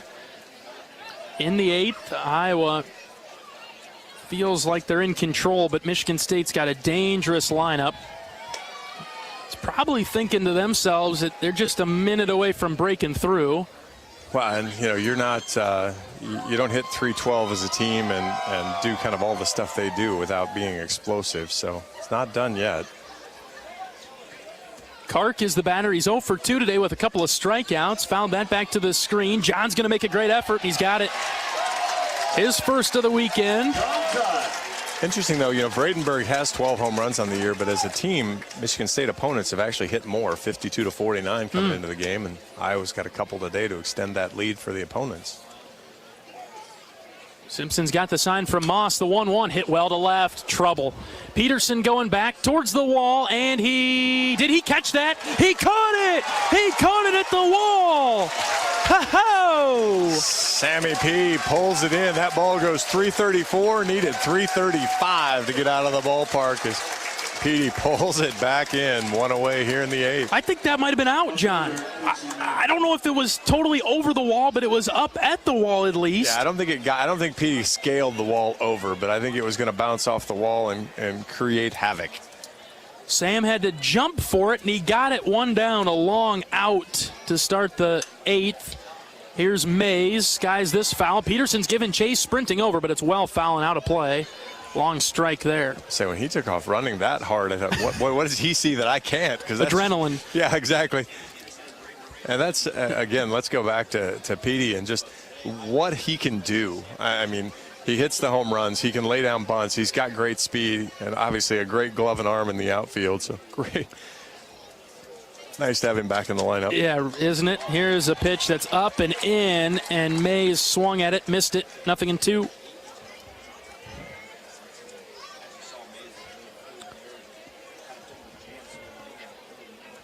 Their lefty on lefty matchup right here. No balls, 2 strikes with 1 out. The pause, the pitch. That's low and out. I kind of expected the chase pitch outside like that, and I was almost had this weird premonition of too far out. He swings at it and gets down to first anyway, but Moss does a great job blocking, and Mays doesn't go for the swing anyway. You got part of that right, John. I did get part of it. Partial credit. I don't want credit. I want the out. This one's laced into right center, rather. Huckstorf's over. He's got it, 2 down. When corn fuels Iowa, Iowans win. Ethanol is a renewable fuel that's better for our environment, our health, and our wallets. Share your winning moments using hashtag IowansWin, and you could win even more from Iowa corn. Well, the first 2 batters of the inning have flied out to left and center respectively. We'll see what Ziegler can do. Braden pulling a step. Here it comes. Going to pop out to you. Be on your toes out there, B4. Tello should probably be alert here on a little bunt action. All right, keep your eyes open for that. As he does square to bunt, puts it right down the third base line. Simpson picks it up, no chance. Wow, Ziegler's fast. That's their second hit of the game. He had the play to shortstop. I think that he was the one that almost beat that out, wasn't he? He's one of the Blazers. Yep. You were right on cue there, John. He was way too deep. He got a 9-hitter without a great batting average, and it's like he's not gonna love this matchup. So create some problem that way and set the table for the top of the order. Now it gets a little bit tense, but 2 outs in the inning. Iowa 5-0 in the 8th. First pitch, strike. A bit of a delayed call to Farquhar, but it's in there from Simpson. That was a good play by Simpson, too. But, I mean, left-handed, it's just a tough play for him to come off. Right-hander's got a chance. Jerry, being left-handed, had to spin all the way around, and that's why with Tello so deep, really was no chance. This one lined into left field for a base hit. Farquhar's got his first of the game, 3rd overall for Michigan State. They've got a couple of runners on with 2 gone in the 8th. I think that was a good pitch from Simpson because it was inside and it went off the handle. Yeah, it was. I mean, he didn't hit it hard, but and again, that's the nice part. You know, at least it wasn't free bases. You're not hurting yourself that way, and really, you're not in big trouble here yet. Just go ahead and attack the left-hander here and get out of it and jab.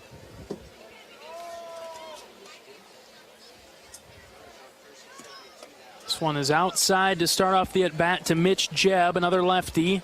He's their 2-hitter. Time called. Coach McGrath comes sprinting out of the Iowa dugout. We'll have a word with Simpson. That kind of was a sprint. That was. Especially for a pitching coach. Pitching coaches don't come out like that. That's clearly a, hey, I've got something for you right here. I just need to tell you something real quick. This isn't, I'm mad, I'm going to let you stew for a second. It's like, hey, one quick thing because I don't want to break your rhythm.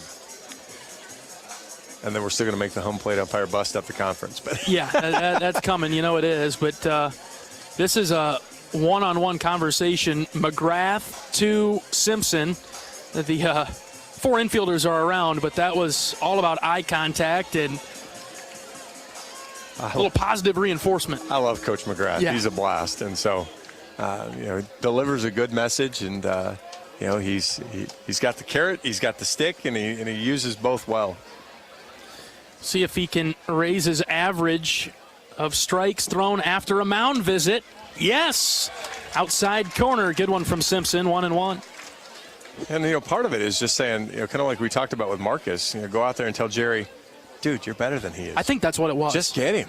Yep. The last 2 guys, it was cheap stuff. Just go get him. You're still better. A ball and a strike with 2 outs. 2 on, though, for Michigan State in the 8th. Iowa up by 5. Here's one that's fouled back to the screen, 1-2. Still haven't really seen that slider from Jared tonight. He hasn't thrown it for a strike. The times that he's tried, he's been well out and away. And so, he's kind of a one-pitch guy right now, which is fine. He's been moving it around, doing a good job. See if he can maybe Jeb is hard to strike out, so see if he can get him to maybe just barely expand the zone and sneak one past him. Long pause, the pitch. Hit foul. Jeb stays alive. You're going to have to rely on the defense. I'm with you on that. It's going to be really hard to strike him out. He hasn't struck out today. He's made pretty good contact. Yeah, Jeb struck out 18 times on the year. 44 games, 18 times. That is just silly good in today's game. Forget it. You know, a guy that's played in 40 of the games, I guess, so he's missed a few, but that's still really good. Ball and 2 strikes, the pitch. Got him! Oh, it took him forever to ring him up, but he should have done it. There was the slider outside corner. It took forever for the home plate umpire to get there, but hey, better late than never. Yeah, there was no way. I was about to violate my own rule of not complaining about balls and strikes with that one, but really glad he rung him up. All right, a couple of hits for Michigan State in the inning, but nothing doing on the scoreboard. Iowa 5, Michigan State 0. We're back after this. This is Hawkeye Baseball from Learfield. You probably know that a natural gas leak smells like rotten eggs. But what does a gas leak look or sound like? If you hear a whooshing or hissing sound, see dirt, dust, or water spraying from an area, or you get dizzy or queasy, leave the area immediately, then call 1-800-595-5325 once you're safely away. See midamericanenergy.com for more safety tips. Paid for by the customers of Mid-American Energy. Woo! Got my nachos, got my big TV, and my favorite chair. It's game time. But you know, the only thing that would make it a little better is if I could listen to my local broadcasters while watching the game. Ah, hello. You must have wished for your game to be synced with TV and radio. I sure did. Do you have a DVR? You bet. Do you have a streaming device? Yeah. Blammo! Your game is now synced. It's that easy. Oh, boy. To see if you can get synced, head to syncmygame.com from Learfield. Syncmygame.com? Syncmygame.com.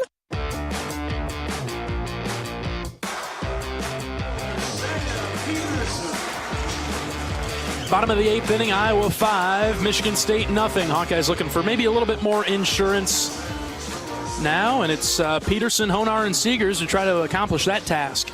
Quick finish up. We never hit Jerwa, too. 5 innings pitched, 8 hits, 5 runs. They were all earned. Just walked 1, struck out 3, 80 pitches. Currently on the hook. Mm-hmm.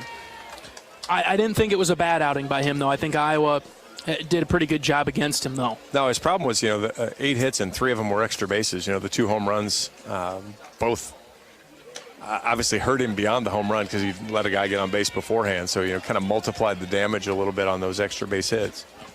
But otherwise, Iowa had a hard time stringing things together on him. Since then, Michigan State's been riding Noah Matheny. The 1-1 pitch to Petey, way up and in, ball 2.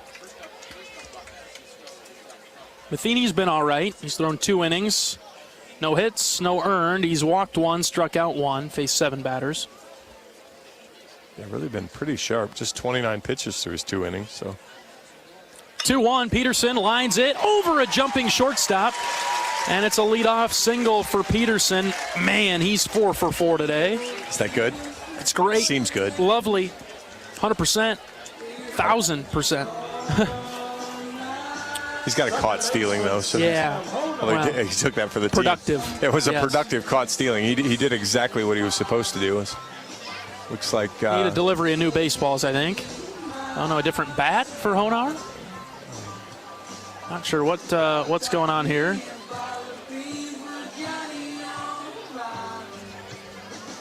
We're going to measure something here. Oh, this is going to be... Oh, we'll put the sticker. So before all the games, they test all the bats. So before every weekend series, all the bats get tested. And so then when they do it, there's a sticker placed on all the bats. And so maybe the sticker wasn't on there. It started to fall off or something and brought it out to do a quick check. And obviously Petey's clearly only Petey because of his bat. So. Petey takes off. First pitch up and in. Throw down. Not in time. Not even close. Sam with a stolen base. And that is really well done because this catcher is, Brecker is really good at throwing base runners out. And so nice job there from Petey. Brecker's 15 of 30. Wow. Throwing runners out. So it's a good clip. He gets the cheap caught stealing earlier, but Petey evens up the score. 1-0 pitch to Honar, got a piece of it, hit straight back, 1-1. just going back to your point about the sticker on the bat, John, it's moments like those right there that I am extra thankful for you because I wouldn't have had a clue what was going on right there. I am thankful for you every day and every broadcast. Those moments. That's the geek of hanging around underneath in the tunnel with these guys. 2-1 to Honar in the bottom of the 8th.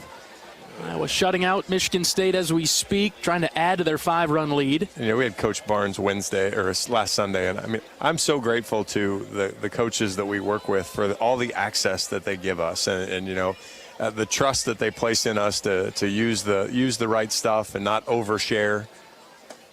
Good, healthy cut from Honar, but he missed it 2-2. But we've got tons of great stories from Coach Heller and the time that he spends talking to us from Coach Sutherland with Coach McGrath. I mean, it's great what they do with us, and certainly don't have to, but it's completely and deeply appreciated. 2-2's in the dirt. Good block by Brecker behind the plate. It'll be a full count to Honar. I think that's been my focus, probably our focus, is to try to portray the kind of the vibe, the feel of the team to the listener. And we're trying our best to do that. We just want people to know, especially with Coach Heller. Yeah, he's the coach, but he also comes across as a friend and a brother, too, as Honar draws the walk. And I think from our perspective as radio guys, that's really important. It helps us do our job a lot better when you feel like you can talk to the coach, right?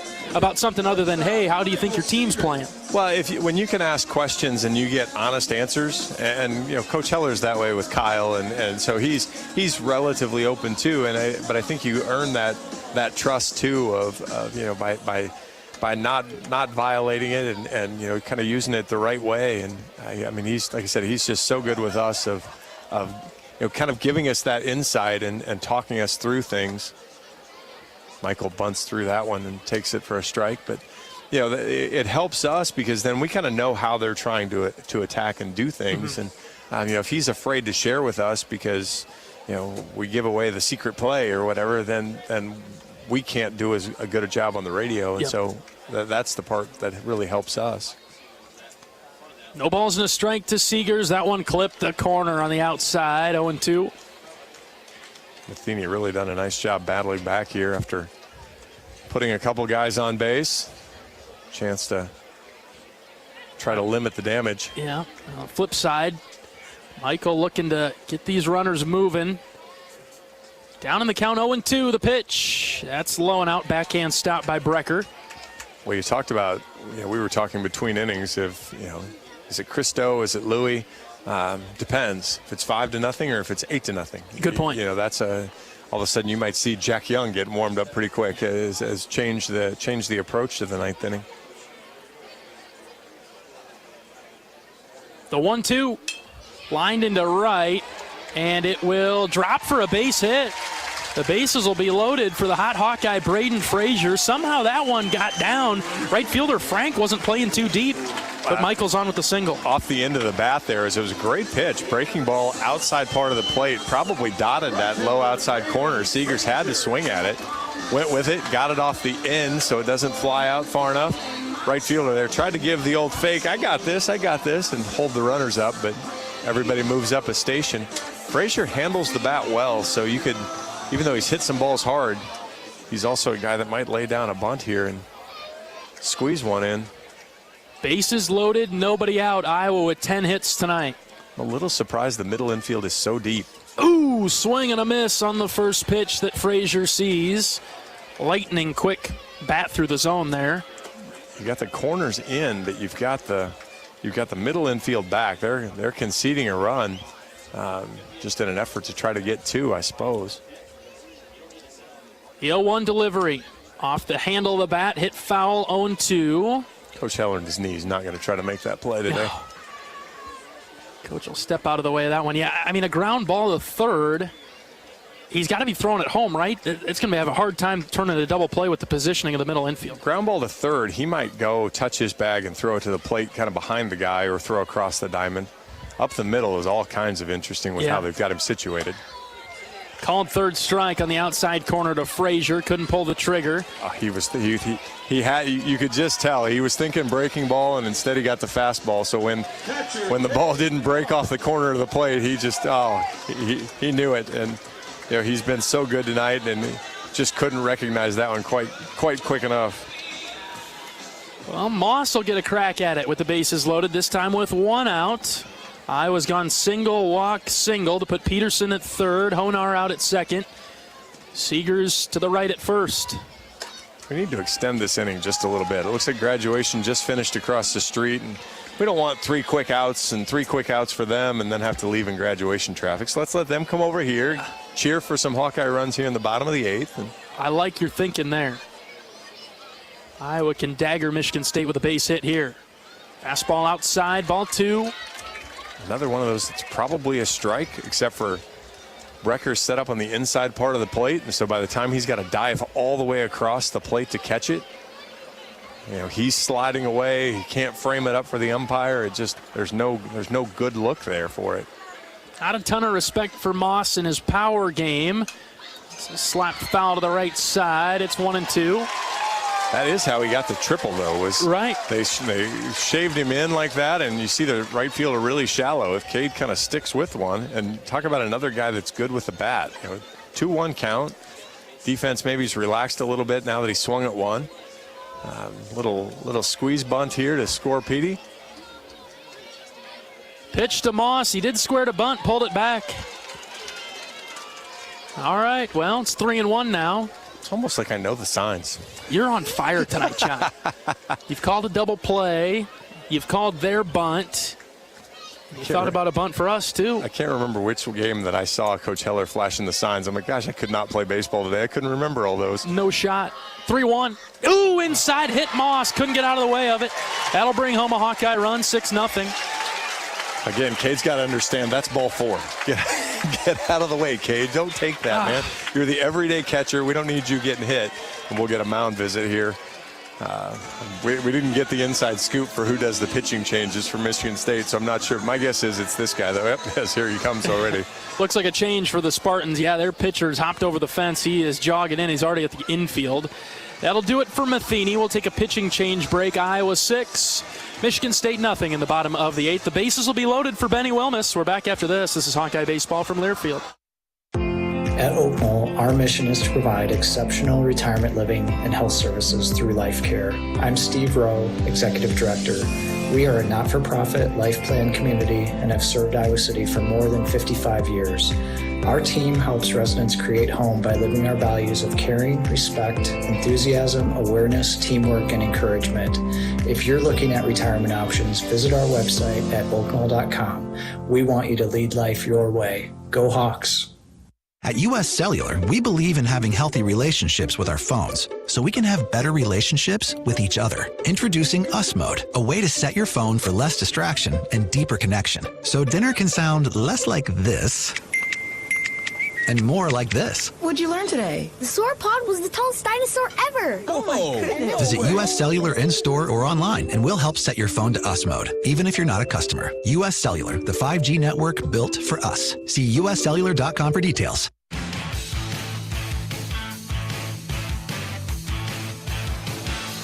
Pitching change for Michigan State. The Spartans will bring in a right-hander, 6'1", redshirt senior, Brian Martin. 5 appearances on the year with a start, 1-0, 9 ERA, 7 innings, 14 hits, 8 runs, 7 earned, 2 walks, 4 strikeouts. Opponents hitting .424 against Martin. Fastball's in the mid-80s, but really likes to throw the slider. He's going to throw the slider, or at least has thrown the slider so far this year over half the time. So a chance for Wilmus to get on one. Boy, he's seen 3 different types of pitchers, with the big lefty, the hard-throwing righty, and he'll step in now against a spinny right-hander that doesn't have the heavy fastball. And I'm excited to see Wilmus in the box, because he struck out in the 7th and was pretty frustrated with how his at-bat went. And so, he'll come in laser-focused, and an opportunity to break this one open as we're in the 8th. Iowa 6, Michigan State nothing. He'll have the bases loaded with 1 out. Wellness today is 1 for 4.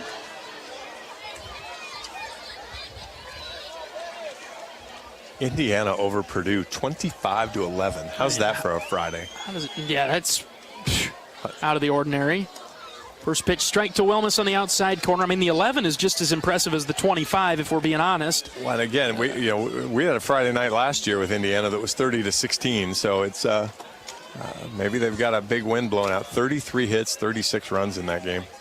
0-1 pitch to Wellness. That's outside, bit low too.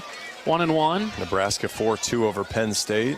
And Penn State not helping us out at all. Minnesota takes down Maryland 10-7 on the Friday night game. That's big time. That's huge. It's too bad Indiana taking it out on Purdue now, but 1-1 to Wilmus is low and out. Ball 2, and we're hanging around that. You're staying alive in the Big Ten standings, I guess you could say. Well, particularly with Maryland losing, you didn't really think you had a chance. You're just a game back in the loss column right now. Yeah. 2 balls and a strike to Wilmus. The pitch. Low, ball 3. So Rutgers and Michigan ahead of us now, it looks like. Well, we're tied with Michigan. We're ahead in percentage. Chance to jump ahead here. Man, Rutgers, man, where'd they come from? They've been playing good baseball. 8-2 in the last 10. Winners of 6 straight. 3-1 to Wilmus. That's in there for a strike. 3-2. I think I saw who's Rutgers got. They got Illinois, I think, this weekend, and then Minnesota next. Yeah, and Rutgers was winning. So, although Minnesota's playing pretty good baseball. Sure. Full count pitch to Wilmus.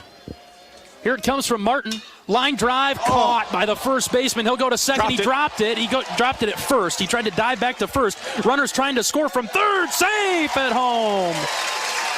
What an outstanding play by Vredenberg there. Wilmus gets robbed of probably 3 RBIs. When Vredenberg tried to dive back to the bag, his glove hit the bag and the ball rolled out. Heads up base running there by Petey as he went back, tagged, and then came in and scored. Actually, that was Honar. Yep. Yeah, you're good. Yep. So good job there. Heads up play to get back. The Hawks add 1 more. Boy, Ben just that might be one of the best balls hit tonight. That was just a rocket, but couldn't. How does a 6'7" guy get that close to the ground? Man, that was a low line drive. If he's 6'6", he doesn't make the play. He might have been closer to the ground. We're going to appeal at third now to see if he went back. They say safe. I love the drama. Why don't we just don't bother, guys? I know in theory they could throw that ball away and all that other fun stuff, but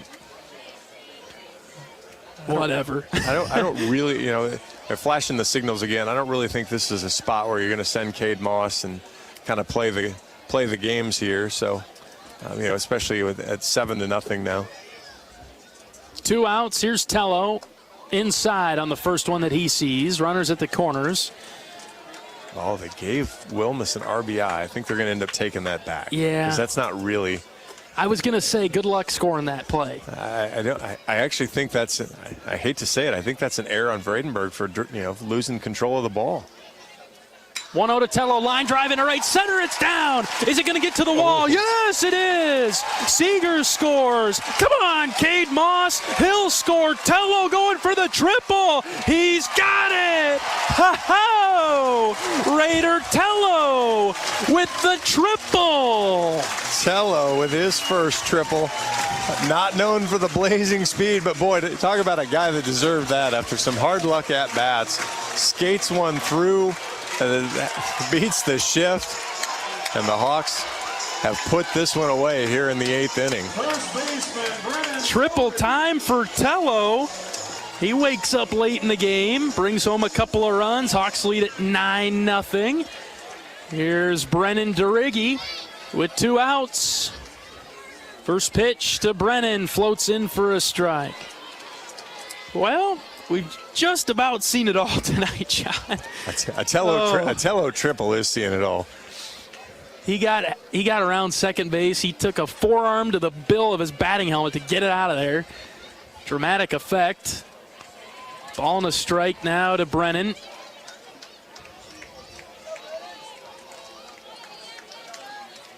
See if Brennan can get on the hit sheet.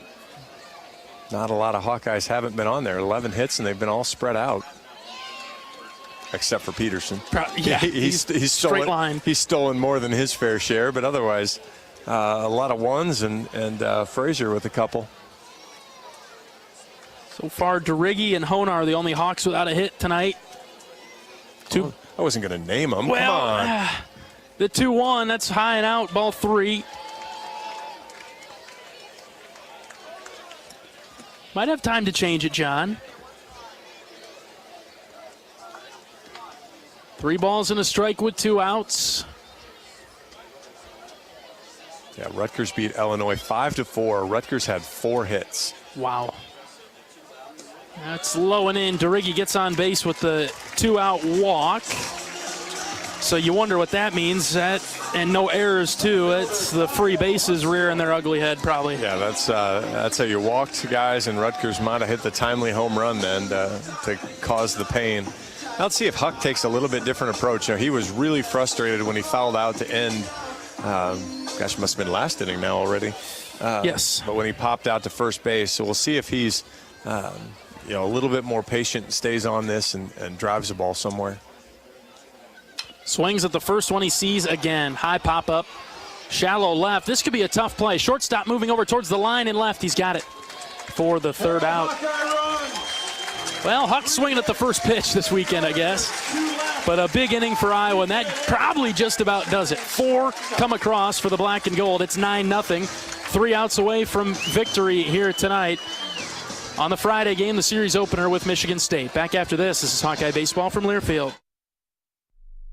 US Cellular, we believe in having healthy relationships with our phones, so we can have better relationships with each other. Introducing Us Mode, a way to set your phone for less distraction and deeper connection. So dinner can sound less like this and more like this. What'd you learn today? The sauropod was the tallest dinosaur ever. Oh my goodness. Visit US Cellular in-store or online, and we'll help set your phone to Us Mode, even if you're not a customer. US Cellular, the 5G network built for us. See uscellular.com for details.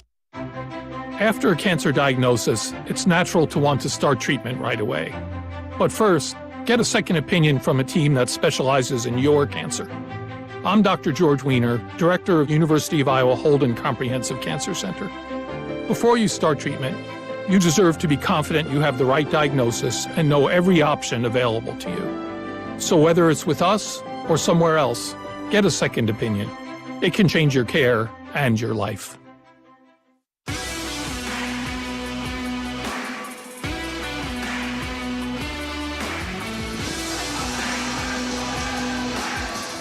Three outs away from a Friday night victory to start the series on the right foot. Iowa 9, Michigan State nothing. We're going to stick with Simpson to get these outs, kind of like what you talked about, John. Yeah, it gave you the options there. Now you can be a little bit more particular and let Jerry get 3 more outs and get a save. That'll work out too. A 3-inning save to go with Marcus's 6-inning start. What a Friday night debut for Marcus. Pinch hitter in for Michigan State in the 9th. They'll go with Randy Seymour, a freshman, batting for Vredenberg instead. Wow, that's a white flag. Yeah.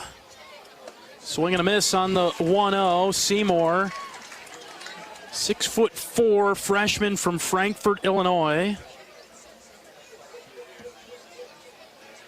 I'd have to go back and look. I bet Vredenberg hasn't been held hitless in very many games. Yeah, that'll be a good stat line to bring up tomorrow, John. We'll have to do our research tonight. Simpson deals a strike, 1 and 2.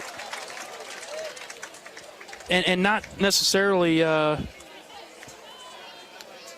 because we walked him a bunch or people were afraid of him. We got him out tonight. Got him out, and and that's just it's a check mark. You won 1 game, yep. Or one battle. Swing and a miss there. 1 away here. At the game or at home, Wimmer's premium quality hot dogs and sausages will score with family and friends. Take the highest quality beef and pork, and you get the best tasting hot dog. Wimmer's, the official hot dog of the Hawkeyes. One down in the Michigan State ninth. Go with another pinch hitter now, Jake Dresselhaus, another freshman, getting a couple of young guys some at-bats.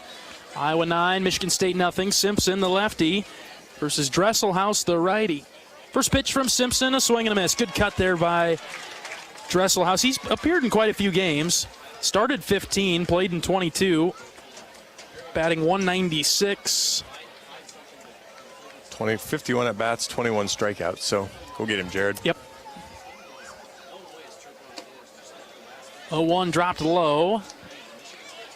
It's really gone to plan here tonight, hasn't it? If you just look at Iowa's perspective, we didn't get too deep into Michigan State's bullpen, not as deep as I think we'd like to on Fridays, but from our side of things, it's just been a picture-perfect night. It might have gone better than planned, really. I mean, it's especially, again, you talk about the way Marcus started, and again, it just shows great grit again. Kind of comes back, for whatever reason, decided, you know what, I think I feel good about the stretch. Mowed through 2 more clean innings, and got deep. And Jerry's came in, done a nice job, strikes out another guy. 2 away here in the 9th inning, and the Hawks are 1 out away from a pretty darn good Friday. Fans will rise to their feet as Michigan State will send up another pinch hitter. This will be Jacob Anderson, another freshman, right-handed batter. Anderson's seen action in 20 games, a .211 hitter. Stands in from the right side. 8 hits, 4 extra base hits, though, so when he makes contact, he does a pretty good job. Iowa fans on their feet. First pitch strike from Simpson. 2 outs, bases empty. It's been a good night in Iowa City. Simpson's ready. Pause in the 0-1. Swing and a miss, 0-2. Get a quick look at just before Simpson's been pretty good. Struck out the last 3 batters. He can strike out the side right here. All those in black and gold, they're on their feet. Cheering with support. The 0-2. Ground ball foul down the third base side. We'll do it again. Contact, Jerry, come on. Hadn't seen that yet. Not allowing contact with these pinch hitters.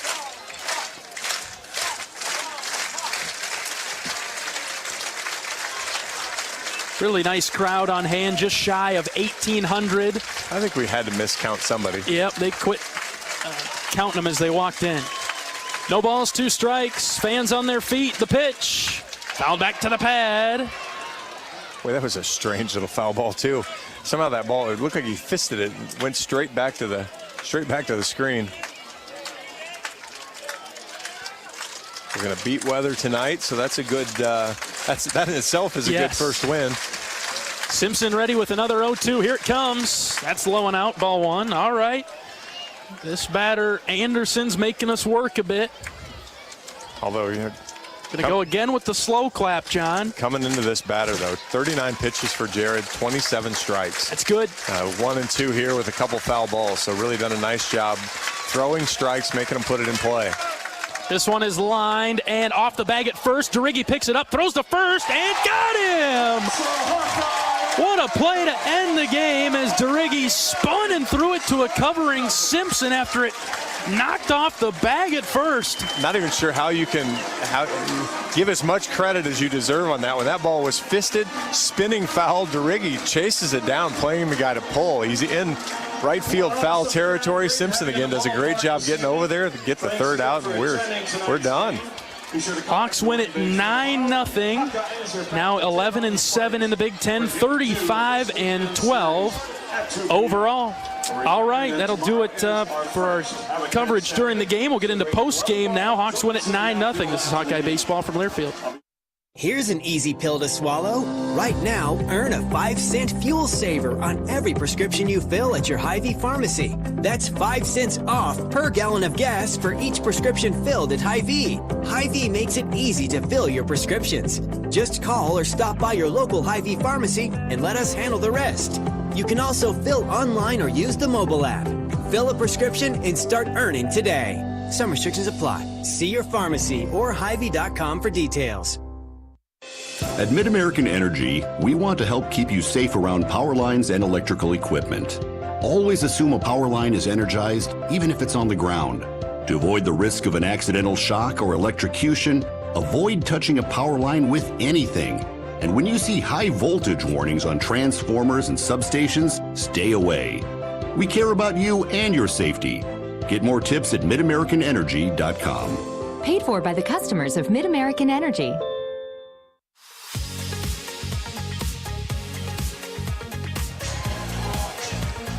Iowa wins the Friday night series opener 9-0. Is about as good as it can get right there, John. Picture perfect start to finish. Gosh, you know, I was thinking about it, and all the trick questions you ask me coming out of these breaks, or first thoughts of the game, or final thoughts of the game.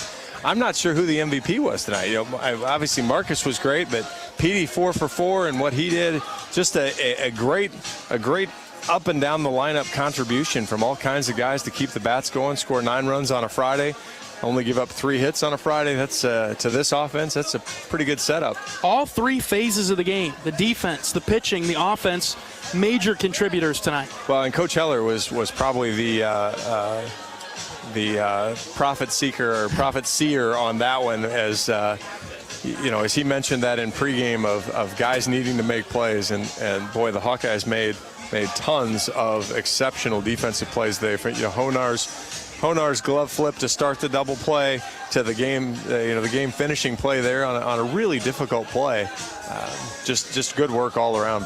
Only saw 5 pitchers tonight combined from both teams. Bullpens will be in good shape the rest of the weekend. Well, and one of the things that Michigan State does is they're not afraid to run those freshman arms up and throw a lot of pitches, and so a lot of extra action there. And you know, Iowa was just efficient, so they got it done in a more traditional way, but good work all around. Certainly wasn't any rust on the Hawkeyes with no midweek. It looked pretty sharp tonight. No, they evidently finals week treated them well. They came out with some fire, and again, you know, you had a lot of good hits. You had 4 extra base hits of the 11, and you know, scored 9 runs. You did some damage when Michigan State helped you there. When Matheny kind of lost control a little bit, they were able to capitalize on that and score some runs. And just every piece of it clicked tonight for the Hawks.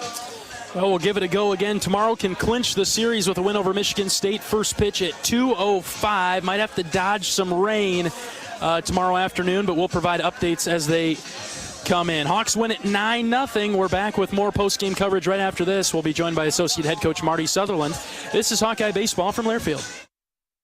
At US Cellular, we believe in having healthy relationships with our phones, so we can have better relationships with each other. Introducing Us Mode, a way to set your phone for less distraction and deeper connection. So dinner can sound less like this and more like this. What'd you learn today? The sauropod was the tallest dinosaur ever. Oh my goodness. Visit US Cellular in-store or online, and we'll help set your phone to Us Mode, even if you're not a customer. US Cellular, the 5G network built for us. See uscellular.com for details.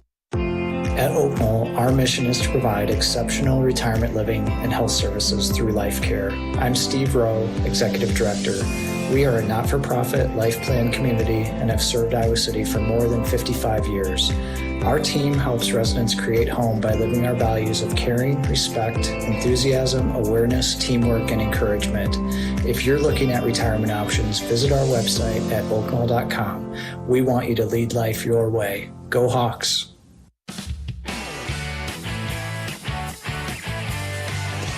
Iowa takes the series opener over Michigan State tonight, 9-0, blanking the Spartans. We're joined by Associate Head Coach Marty Sutherland. Coach, I'll let you drive this vehicle. Where do you want to begin tonight? Picture perfect game by your team. I'm just really proud of our kids. It's a tough week. You know, it's finals week. It's a broken week with practice. Everything's a little it's jumbled up a little bit. You practice at 10 a.m. on Thursday. It's later on Wednesday, and you're just kind of navigating your way through it. So you don't feel as consistent, I guess, with what you're normally doing. You're kind of out of your routine a little bit, and you spent 15 14 weeks in a routine, we know there's other stuff going on here too. And so just the way they handle themselves, just super proud of their ability to just, when they get on the field, it's go time, right? It's just play for each other, figure out a way to get it done, and there's just a lot of great things that happened all night long. Signs of a good team when you can stay connected through anything that is thrown at you, and that's kind of been the motto all season, it seems like. Let's start offensively. Braden Frazier really got things going with his first couple of at-bats. Get him in the lineup both defensively and his bat. Well, he is a really high-level defender. I mean, outside of Huck, he may be the second best defender out there, and we thought it was a good matchup for him, and he had a good day Wednesday. We had a scrimmage. He had a couple hits in our inner squad, and just felt like he was in a good place. And that's how you do special things. It's just somebody steps up. He's not an everyday guy. He's just going to be a guy that's going to be in there here and there, similar to what Will did this past weekend. Braden did the same thing. Really big spark, gets us going, the 2-out double. We score that inning, and then obviously the home run. Just a great job by him. And then I just thought, early the first inning, I thought we were a little undisciplined, especially in what we talked about needing to do against him. But, you just got to kind of ride it out and let guys get settled. And I thought from there we just did a really good job, and some big 2-out hits. Rader there in the ninth, but we were able to steal run in a first and third with some base running stuff. But PD has 4 hits, Braden has 2. Just, again, you look up and down. So everybody did something, right? Everybody did something to better the cause, and that's what we talked about. Do your 1/9 offensively, and that's who we are. We're not a 2-3-man show. We're 9 guys. We're 9 guys that can get after them, and I thought that's what you saw offensively, and just good job of keeping adding runs throughout the game. Marcus, 6 innings, no hits, no runs, nothing earned, and then Simpson comes in, slams the door. Marcus was outstanding, and on a day short rest, going to Friday, and some people can make that a bigger deal than it is, and he certainly didn't. He got off, it was rough, man. It was basically 4 non-competitive pitches, walk, and it's puts the first 2 guys on. Now you got one of the best hitters in the country coming up next. Gets a big punch out there, and then we get a double play, two big double plays in that game. But thought Marcus settled in your 5th and 6th innings, he threw his best 2 innings, and I know probably a lot of people are thinking he got a no-hitter, and here's the deal: that guy isn't making $100 million. We need to protect him, and you look at the week coming up. You got another short week with Northwestern. That's a Thursday, Friday, Saturday series. Then leading into the Big Ten, it's a two-day shorter rest. So we need to protect him, and got him out in a good spot. And Jared did a tremendous job. I mean, to hold that offense to 3 runs and shut out that offense, that's a big deal. That is a really good veteran offense, and we know they're going to come back ready to go tomorrow, and just can't say enough about Marcus and Jared, the job they did. Worked around some stuff, and defensively we made 2 or 3 just really great plays. Braden, a couple just being in the right spot, good reads out there, the double play on the backhand Honar made, PD up against the wall there and left, and then Riggs play there for the 27th out. Just really high level defense, and that's what it's going to take, man. It's going to take just forcing the other team to beat you. You got to make winning plays. We talk about that all the time, and those balls that go off the tip of your glove, or you're just a little bit late, that can cost you the game. But we made heck of amount of plays all night, and just, again, super proud of our group. Complete performance tonight, Coach. Congratulations on the win. We'll try and do it again tomorrow. Thanks, John. Associate head coach Marty Sutherland on our post-game show from Banks tonight. Iowa 9, Michigan State nothing. We'll wrap with highlights right after this. This is Hawkeye Baseball from Learfield. US Cellular, we believe in having healthy relationships with our phones, so we can have better relationships with each other. Introducing Us Mode, a way to set your phone for less distraction and deeper connection. So dinner can sound less like this and more like this. What'd you learn today? The sauropod was the tallest dinosaur ever. Oh my goodness. Visit US Cellular in-store or online, and we'll help set your phone to Us Mode, even if you're not a customer. US Cellular, the 5G network built for us. See uscellular.com for details. Knowing that I can make a difference in my patients' lives keeps me motivated every single day. Hi, I'm Dr. Kanya Ferguson at University of Iowa Healthcare. With academic medicine, we see the toughest cases, so we're always innovating.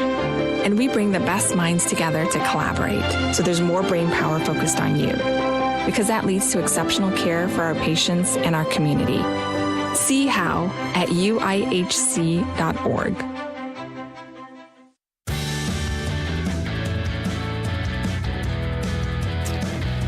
The Hawkeyes shut out the Spartans tonight at Dwayne Banks, 9-0. Let's go over some of the highlights from tonight's series opening victory over MSU.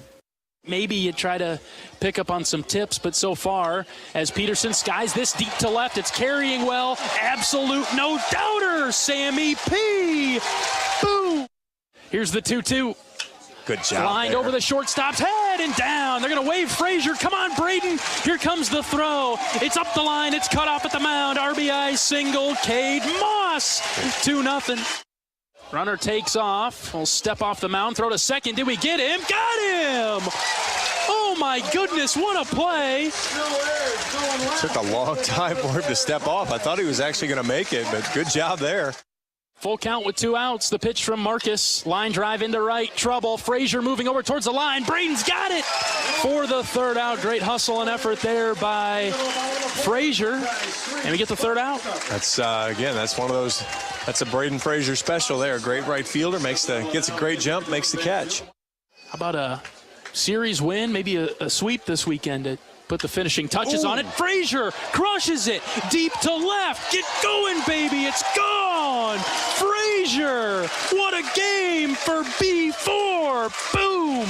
Braden Frazier takes the fastball low center of the zone, sends it out 374 over the left field. Braden Frazier. 2-2. Ground ball up the middle. Honar backhands it. Flips it to Seegers for 1. On to first. Double play. Ha-ho! Take that, Sports Center top 10. Simpson's got the sign from Moss. The 1-1 hit well to left. Trouble.